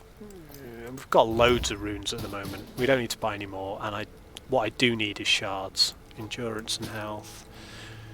That's not bad on something that already comes with endurance. I see a good augury helm would be really good for me as well, because we get cooldown recovery, which works for Forge Strike, Shield Rush, even Ring of Shields. But we get massive void resistance on an augury helm, and I've just got a big gap where my void resistance should be, so in the interim while I'm getting that up, these are sort of a good way to plug the gap. And this has only got 1 prefix. It's got increased fire damage and increased ignite duration, and I can proc into ignite. So if we if we were to look at that, the problem we're going to have is, yeah, it's blue, so it's only got 21 forge potential. So the question is, what would we put on this? We haven't got enough shards really to go with anything good. Yeah. I might keep it for crafting, but I'm not going to craft it yet. Strength, armor, lightning res. Nice. Oh, God no, don't want to do that. Shatter. Yes. So you can have this, and you can have that. Right, we were going to do another quest, weren't we? Look at this, the pair of you, you're a bad influence. We're rolling again now. We're over 3 hours, but I don't care, because we can do the next quest now. Then we haven't got much stability to go before we can die a lot to Lagon. If we can kill Lagon and get into Reign of Dragons, I've pretty much at the same level of progress that I'd got to in early access. Rolling, rolling, rolling, baby. Keep on rolling. Right, find a way into Lagon's temple. Oh yeah, we've got to go and kill... Always want to call her Lydia. Liath. I always think of her as Lydia, the weird companion from Skyrim. And I could not tell you why. I think it's part of my mental defective disorder. Right. Oh, that was a lot of purples. Yes, please. Purple me. I think what we're seeing here is we're seeing the uptick from the... Well, there's two things going on here, actually. Rank 2 of Circle of Fortune... No, rank 1 of Circle of Fortune means that when an enemy drops an item, there's a 35% chance that they'll drop 2 instead. And we're seeing a 50% increase, now we've made rank 4, in items having purple affixes. So we should start seeing so many more purples on the ground now. Which means I'm going to have to start getting picky. I used to keep all my purples so that I could use them to craft into legendary items. But I'm not going to be able to afford the bank slots to do that. So we are going to have to be a little bit picky about what affixes we care about being purple. Right, so I'm grabbing the moon fragments to unseal the entrance, then we'll fight Liath. What I like about this timeline is, I was saying this earlier, you sometimes get a choice in which way you go. Yeah, this is where Last Epoch has absolutely crushed me over the last, I suppose, month now that I've been really playing it. Is whether you're playing the campaign, whether you're playing zones in the campaign, or you're playing monoliths, or you're doing arena runs, it's got that just one more go. Everything you do in this game is just bite-sized enough that it sucks you in so much for, I could just do one more. I made that mistake last night. So, we played some Helldivers last night, Cardjack. I logged off Helldivers, I was ready to go to bed. I decided, because secretly my brain knew what I was doing, but I pretended not to know, I decided I would try and log on to Last Epoch to see how funny it would be to try and get on the servers. The servers were fine. I got on the servers. I decided if I was on the servers, I might not get on them tomorrow, I would play 10 minutes. I went to bed at 1 AM. This game is just a... It's got that brief distraction thing. And it's got that, if I want to put on YouTube or put on Netflix or something and just sit and chill, what I will do some afternoons, I will either plan a build, but do it in-game. I can do it a little bit on Last Epoch tools so that I've got sort of progress saved, but basically I can log in, start a character, and then just immediately look at the skill trees. So for example, let's just, I don't know, I'm trying to kill my own pet there. If I jump here, I don't have any of these Void Knight skills because I have not spec'd into Void Knight, but I can click on them and go through the skill tree if I want. That's not a problem. So I'm not blocked from seeing anything by my choices. I'm only blocked from speccing into things unless I've leveled them, which is perfectly fair. you realise as well, if we don't hit, and we will, but if we didn't hit level 69, nice, in this stream, or in this monolith, we'd have to do another one anyway. Nobody in their right mind can log out at 68. It's an affront to nature. I would agree, 69 is how they get you. I know you weren't responding to that comment, but I'm going to take it as that's what you responded to.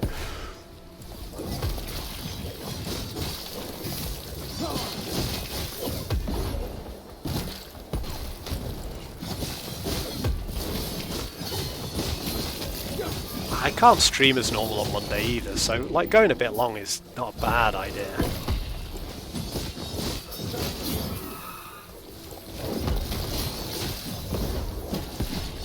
Right, oh, okay, these are, they're the other side. I seem to remember this now. They're a bit of a faff to get to. And then if I remember rightly, when you fight Liath in the campaign, she spawns in a big open room with nothing in it.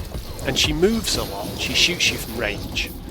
And in the big open room, it's fine, because you just zip around after her using your traversal skills and you destroy her. In this area, she spawns between a set of about 4 or 5 rocks, and you can barely get to her to get a hit in before she's moved again.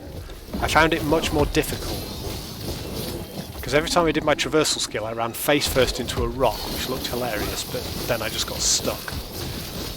So, we'll see if that happens again, because, you know, maybe in 1.0, she just stands there and lets you punch her. Right, there's one over here. There you go, ran into a wall. I'm very good at running into walls. This build seems to have a magnetic attraction to solid objects as soon as you hit your traversal skill. It always goes at a slightly different angle to what you were expecting. The other thing, this is another way they get you, right? And this way that they get me didn't exist in my life until this morning. Circle of Fortune.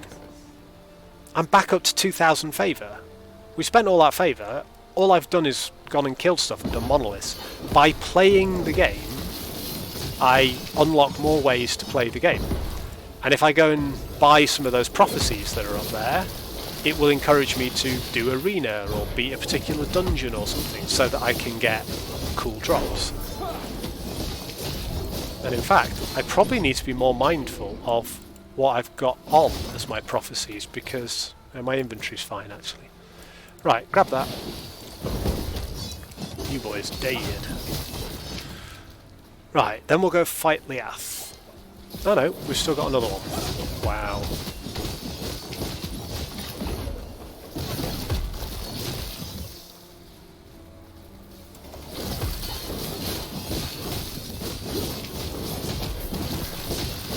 There are times when Rive just feels like cheating.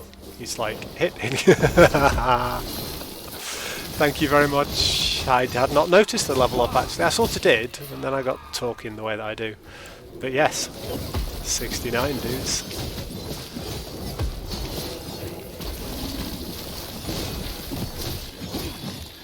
Right, this is something I've been saying several times and I keep interrupting myself each time. Several of these monoliths give you a choice as to where you go next. The first one is key. So, like, if you finish the first monolith, Fall of the Outcast, it's level 58, and when you finish it, you talk to a character, and the character says, "Do you want to go to the level 62 monolith next, or the level 66 one?"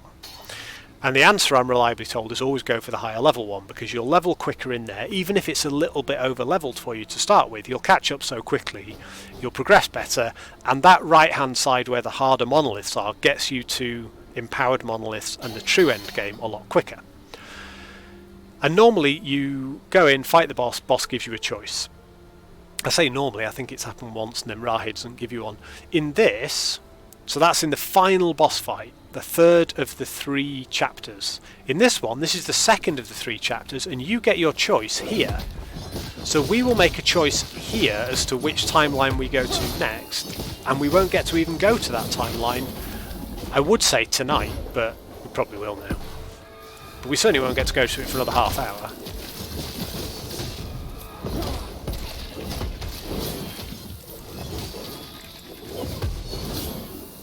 Right. What are we doing? We're finding the area. We're finding the entrance to the Moonlit Shrine, which is down here. But first, we're looting all the lootables.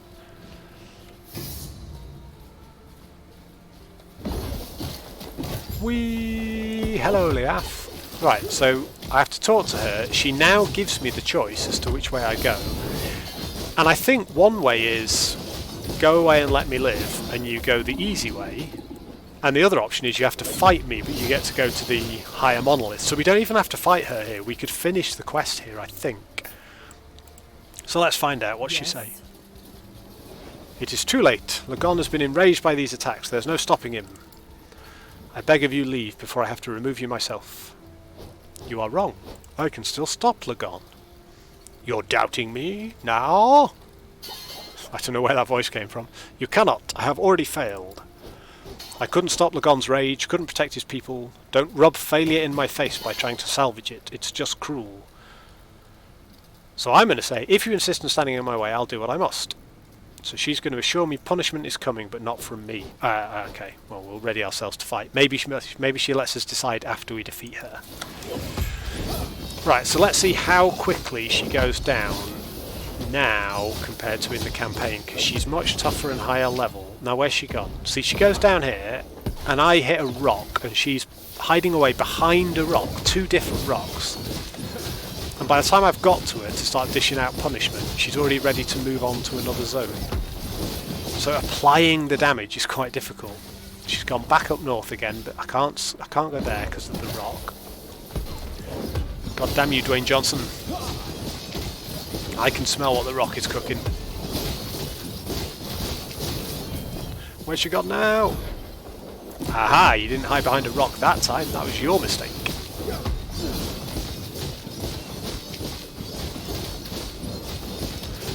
Yes, many of the books behind me are codexes. Many of the cans of paint behind me on there are Citadel ones, amongst others. I do quite a bit of Warhammer stuff, other miniature stuff. If it's nerdy, you name it, I do it. Including whatever that card game was you linked the other day, Card Jack, which looks absolutely amazing and I totally forgot to look into. And I think, if my brain has done its calculations well enough, I forgot about it until just after the Kickstarter finished, which is very useful. But I bet you if I go back tonight, there's like 3 days left. And then I'll be torn. Come on, lady. Yeah, you can't defeat me.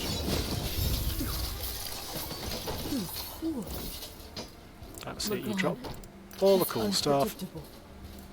She didn't give me the obvious choice. So what happens here then?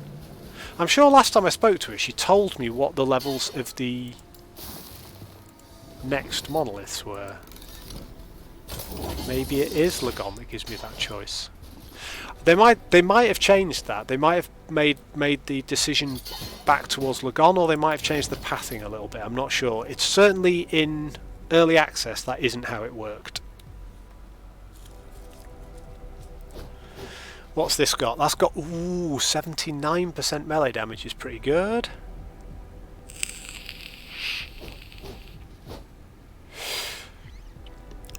Look at that.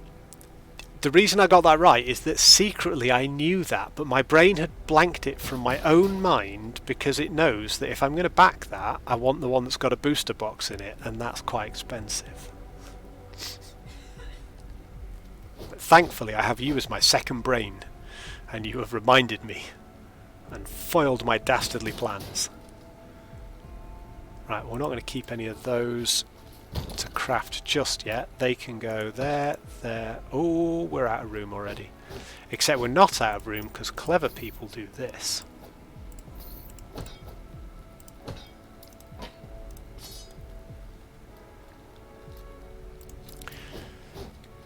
We're finally starting to get to the point where I could see myself having a collection of idols. I really need to start checking these. What's that? Crit strike, chance and health on kill, both are garbage for me. Now 8% all resist is amazing. I'll take that. Int, strength, crit strike, avoidance, all good.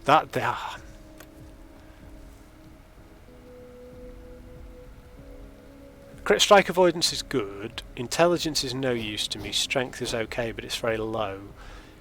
However, they come with armour and void resistance, and I am getting absolutely void hammered at the moment. Might keep them for crafting. 2 to healing hands. In case I make a paladin, I'll rip those off.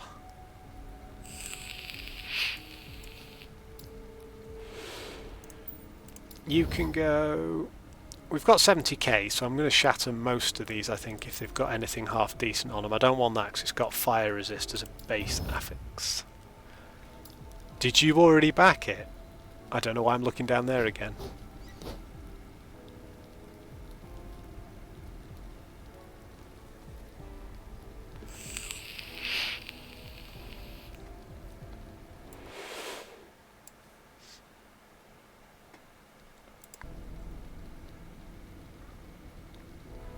Don't care about any of those, that can get sold. Crit strike multiplier's good. How bad is that? 3911, 242. It's terrible, so we'll just crack it. I'm not wasting time crafting stuff at this rate. See, at least you've got the approval. I have been pretty tempted to get Mrs. Goose as well to give that a little go, because it does look like fun. That's got attack speed on it, love it. That has a number of things I would like, so we will keep this one. So, snog, marry, kill, scrap, keep, sell. Yes. And then we'll have all these you've got, because I made a little bit of money. I don't spend all my gold now, because I think it's about 30k for a new stash tab, and I'm going to need a new exalted one about now. So if I was to buy a new one, what's that? Yeah, 30 grand. So we'll have it. We will call it tab 2. Woohoo!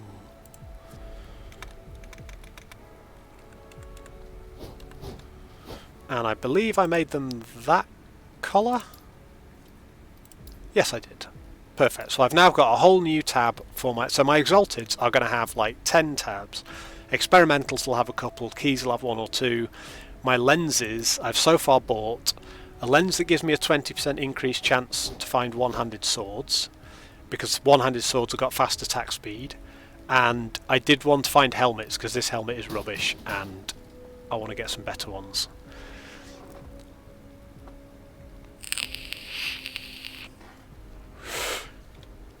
I am in a relationship with a powerful enabler, my friend. We enable each other, and it is the greatest thing in life. It means we get to do the things we like all the time, and never feel you have to explain or ask questions, other than out of politeness. Look, we have 2 unspent points from leveling. Maybe you get 2 points for level 69, because that's, you know, that's what good devs do. Right, I've got a lot of different places I want to put points and finish things, but first we are capping this so my minions do maximum bonus damage, because particularly on my forged weapons, when I've got 12 of them, that is essentially 480 extra melee physical damage when I've got them all up. So for bosses, I can summon all my stuff and then just back off while I dodge telegraphed attacks. Which again, another thing I love in this game is the boss design. From my own personal point of view, this is not from the point of view of an action RPG specialist. I think the D4 bosses were too easy. They were essentially a damage and a health check. You stood in the same place, other than Uber Lilith. But even Uber Lilith, I soloed with a couple of builds that were so powerful. I stood in one place and held a button down and waited for it to die. I did Ball Lightning Sorcerer, I had a Hammer of the Ancients Barbarian. When you could do it, it didn't feel good, and when you couldn't do it, it felt frustrating. Whereas here, Lagon, I have thrown myself against like 20 times. And the Zombie Dragon, the last stream we did before 1.0 on Wednesday, so the Monday night stream, I fought that Zombie Dragon about 6 or 7 times. And I was learning its patterns. I was getting a bit frustrated because they were changing at points. And at one point I got him down to less than 10% health. And I nearly did it. And then he finished. And it felt so good. And I just wanted to go back in and have another go. We did 4 or 5 times. We didn't do anything like as well those times. So I think the bosses in here, they take some learning, because they've got a lot of one-shot mechanics that you can't just tank through. You can't spec yourself to out-tank the mechanics. You have to play the boss. But they're not so challenging and skill-testy that an average player like me can't feel like they're making progress and learning the fight and getting better. The first time I fought against Lagon, I died to him so many times that I over-leveled by 20 levels in the monolith before I went back. And then I made it my standard practice to always over-level by at least 10 levels before fighting Lagon. This time I fought him, I was a couple of levels over, but not on purpose. It was just because I couldn't get into the campaign one night because the loading screens were too long, so I played monolith. And I went back and I did him in one go. And it wasn't because my build is better or my gear was better, it was because I learned what his patterns were, where to stand, where not to stand, and that took me like 15 goes of fighting him to learn that. So yeah, boss design is better in this game too. I think, again, it's a happy medium between a range of different games. We need 320 stability, which means we need another 60 stability. These echoes are going to give us 15 with up to 32 bonus stability. So we're going to go and crush a few echoes. What's that? That is exalted amulets. My amulet is rubbish, and that's rare amulets. Let's do 2 lots of amulets.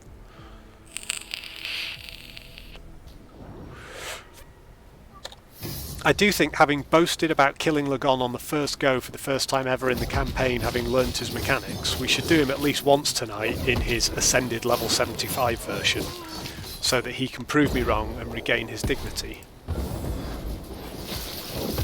Because he is still this. Well, he's probably the toughest fight. He's definitely the hardest boss in the campaign, without any shadow of a doubt. There's no competition in it. Lagon is. If people come to me and say, I'm stuck on the campaign, I can't go anywhere, my question is always, you're on Lagon? And they're like, yep. He's such a step up. All the other bosses, other than standing in puddles of goo, which are quite forgiving, like you can stand in them for a second or two before you realise it's a bad idea.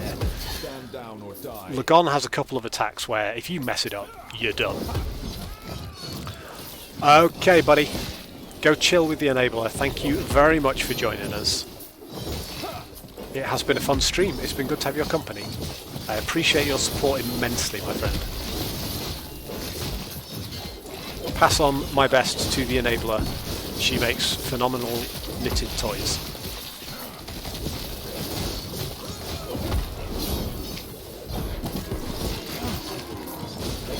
Stand down or die.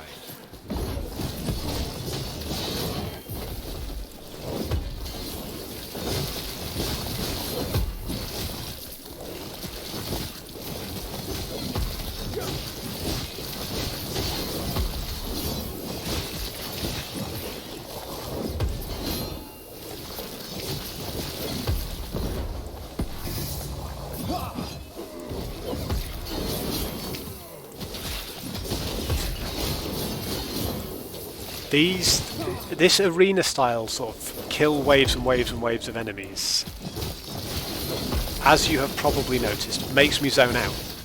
It really does. I get to a point where I just happily sit, triggering my skills, maxing my DPS, hitting things, and sometimes I'll just sit back and watch my swords do stuff for a while and see if they can cope without me, and they can.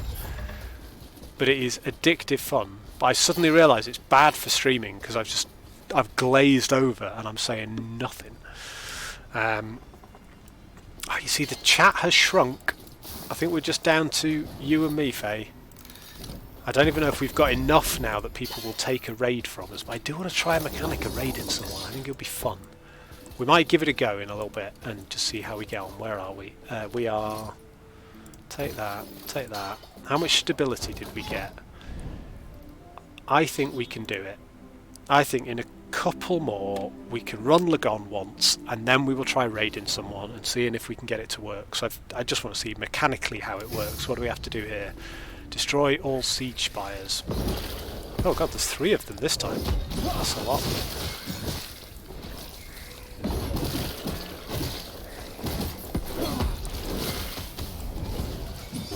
Right, well, two of them are down here, hopefully quite close together. Oh, can't risk not picking that up if it's got affixes I need on it.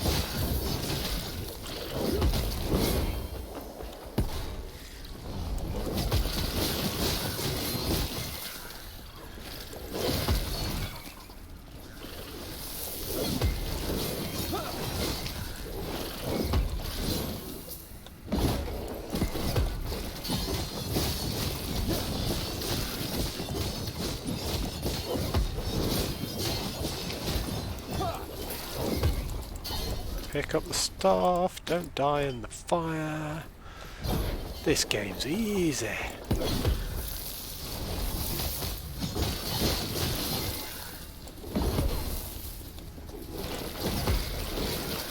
I mean, we're only 6 levels away from being level appropriate for this monolith, so, you know. No wonder it's starting to feel a little bit easy.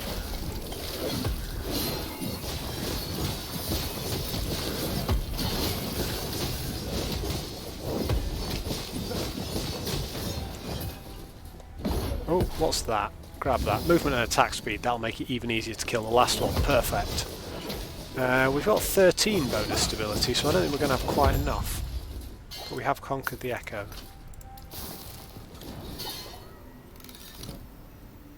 Let's see where we're up to. Let's claim our prize first. Okay. The game wants us to have exalteds.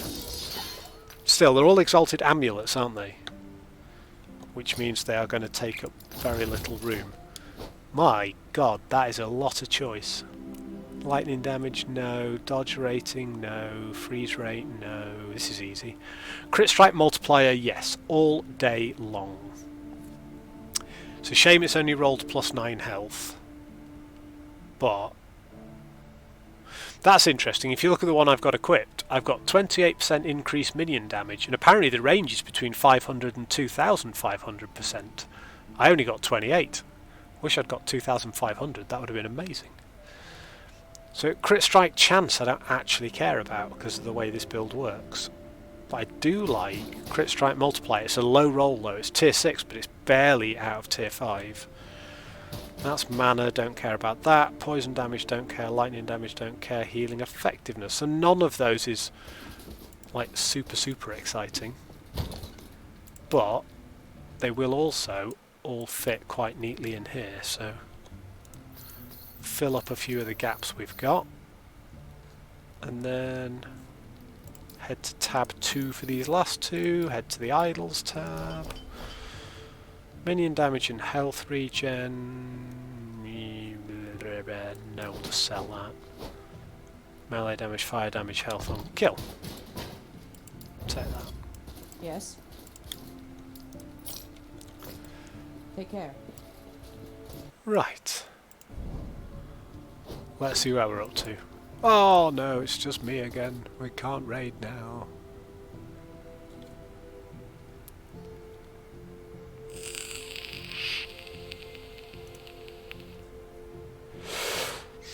Airborne arena sounds fun.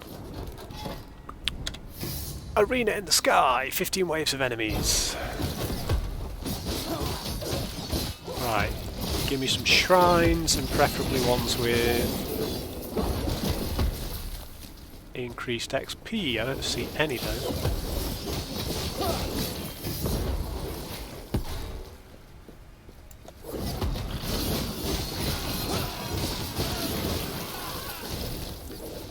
Wow, that's a lot of shields spawned.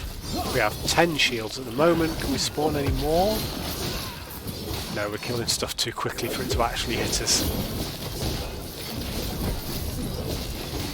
Okay, stuff is also killing us back, which is quite nice, I suppose. Good way to gain XP in these.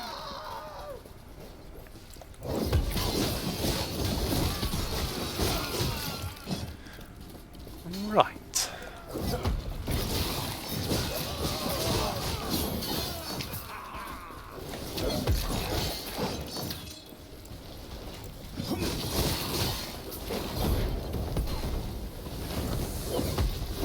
Whoa, okay, no.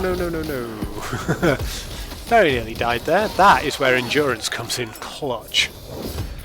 These poison gorgons, doesn't matter how good you are in terms of your poison resist, they always give you a hard time. And we've got 2 of them up right now.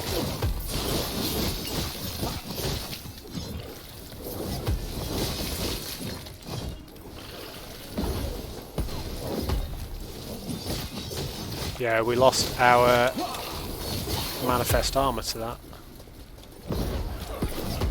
Which does really hurt us, actually. That manifest armor now does good damage. Oh, a few more idols. Yes, yes, yes. 3 idols dropped there, which I think is entirely down to our Circle of Fortune. I think it's the... I think 1 idol dropped there for us, and because of the Circle of Fortune chance, 2 more dropped. You either drop 1 idol or 3, which is great. Right, we now have enough stability to fight Lagon. But we've got nobody on to watch the fight now, so... Oh, wow, all our skills have gone up too. So for now, we'll take that for the extra shield chance. We'll take... either damage versus full health or final hit damage plus 40. Just toss up between these. I think we'll take that. This we're going to take another one in here. This we're going to take another one in either helmet or boots. Boots are probably better for now. And for you, we're going to take a point in here, followed by a last point in there. So these are all now level 19. 1 more level to finish our skills. 1 ring to rule them all, and in the darkness bind them. Okay, let's rearrange a few of these.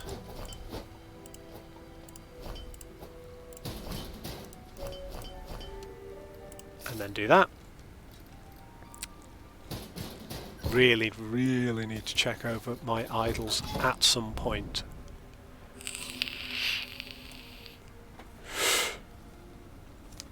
So I'm putting a vote up in chat. The vote up in chat is: do we continue on, crush Lagon? Do we save Lagon? Do we fight the... Mind you, why would we save Lagon? Because I'll only end up doing it off stream. So here we go. 1 run at Lagon. This is the deal. 1 run to see if we can crush Lagon and get into Reign of Dragons. I don't know how confident I am, but let's find out. And then if we have nobody left on the channel, we will end it there, and if we have people left on the channel, we might just do a cheeky little raid. Let's kill Lagon.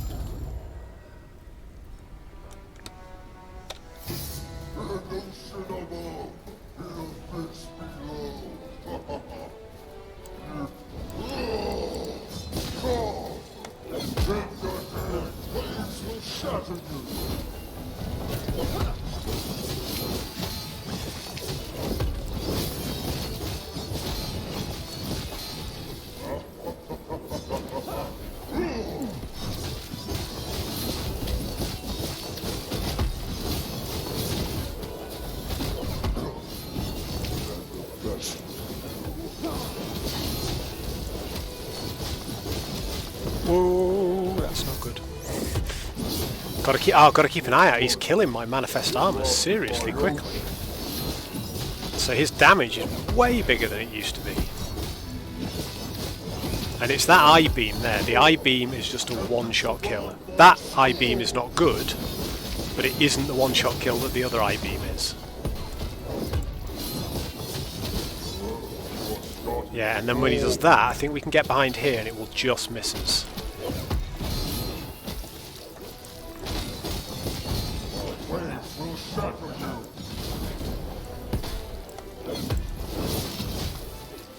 Ah! Oh, that's right, it's going the other way. Whew. But it did wipe out the manifest armor again. He's going to shoot us there, that's fine. He can shoot us all he wants with the one I-beam. What we can't take is this. Whew. Are we running? No, we're not running out of mana. Why is that not casting properly most of the time? Whoop. Here comes the I-beam. Hey, we're at transition point. Right, so now we need to survive this now, which I'm not sure we are actually as tanky as we were to do last time I tried this. I think we were higher level the last time we attempted this Lagon, I think. And I'm pretty sure we had much better gear.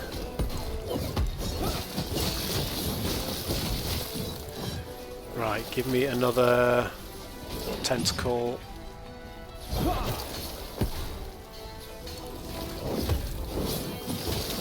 Stand down or die.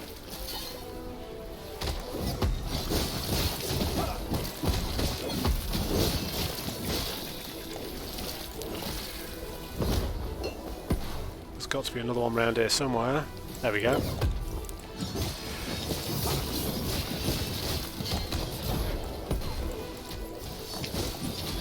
The pets do good work here, the minions. The filet mignons. Where's this? There's got to be another tentacle. Here we go, 2 of them. Right. Kill them both before he respawns us. I don't know if it makes any difference, but...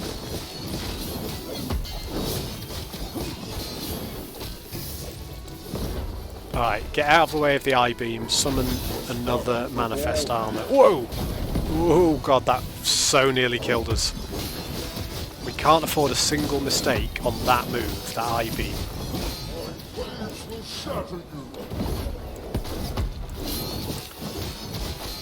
And we can't afford for him to stun us when he's going to I-beam either. Because that will happen. Ah, I've pressed the wrong button. Oh no, I've pressed the wrong button many times. Ah, heal. Right, these side waves now are doing a massive amount of damage.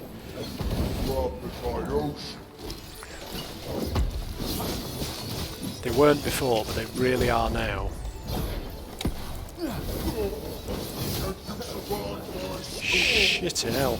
I mean, bad words. Don't get me.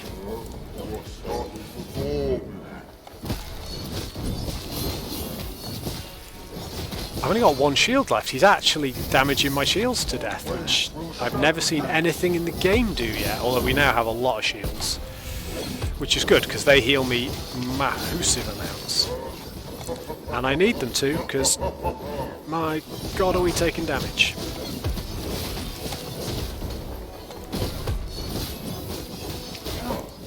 Is that the best you can do?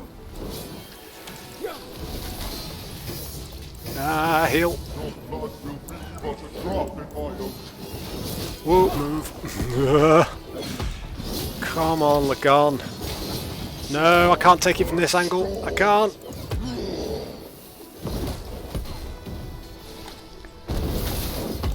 See, my manifest armor definitely can't take it from that angle, so to speak, because it's died. I'm just now trying to stay out of the way whatever happens, because I'm so close.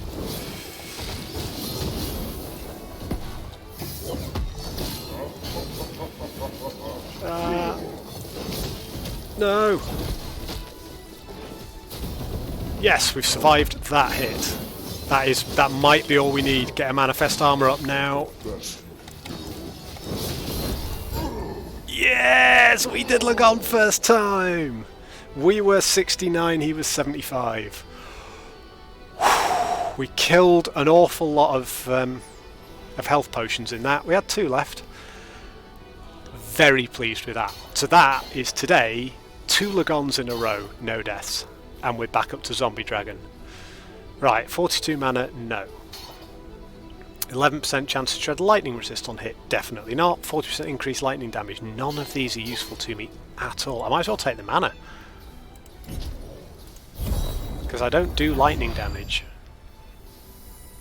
Right, we'll pick up some health pots, we'll see what he dropped. And we're done. Confirm. And then I think from here we can just go and open this path, can't we?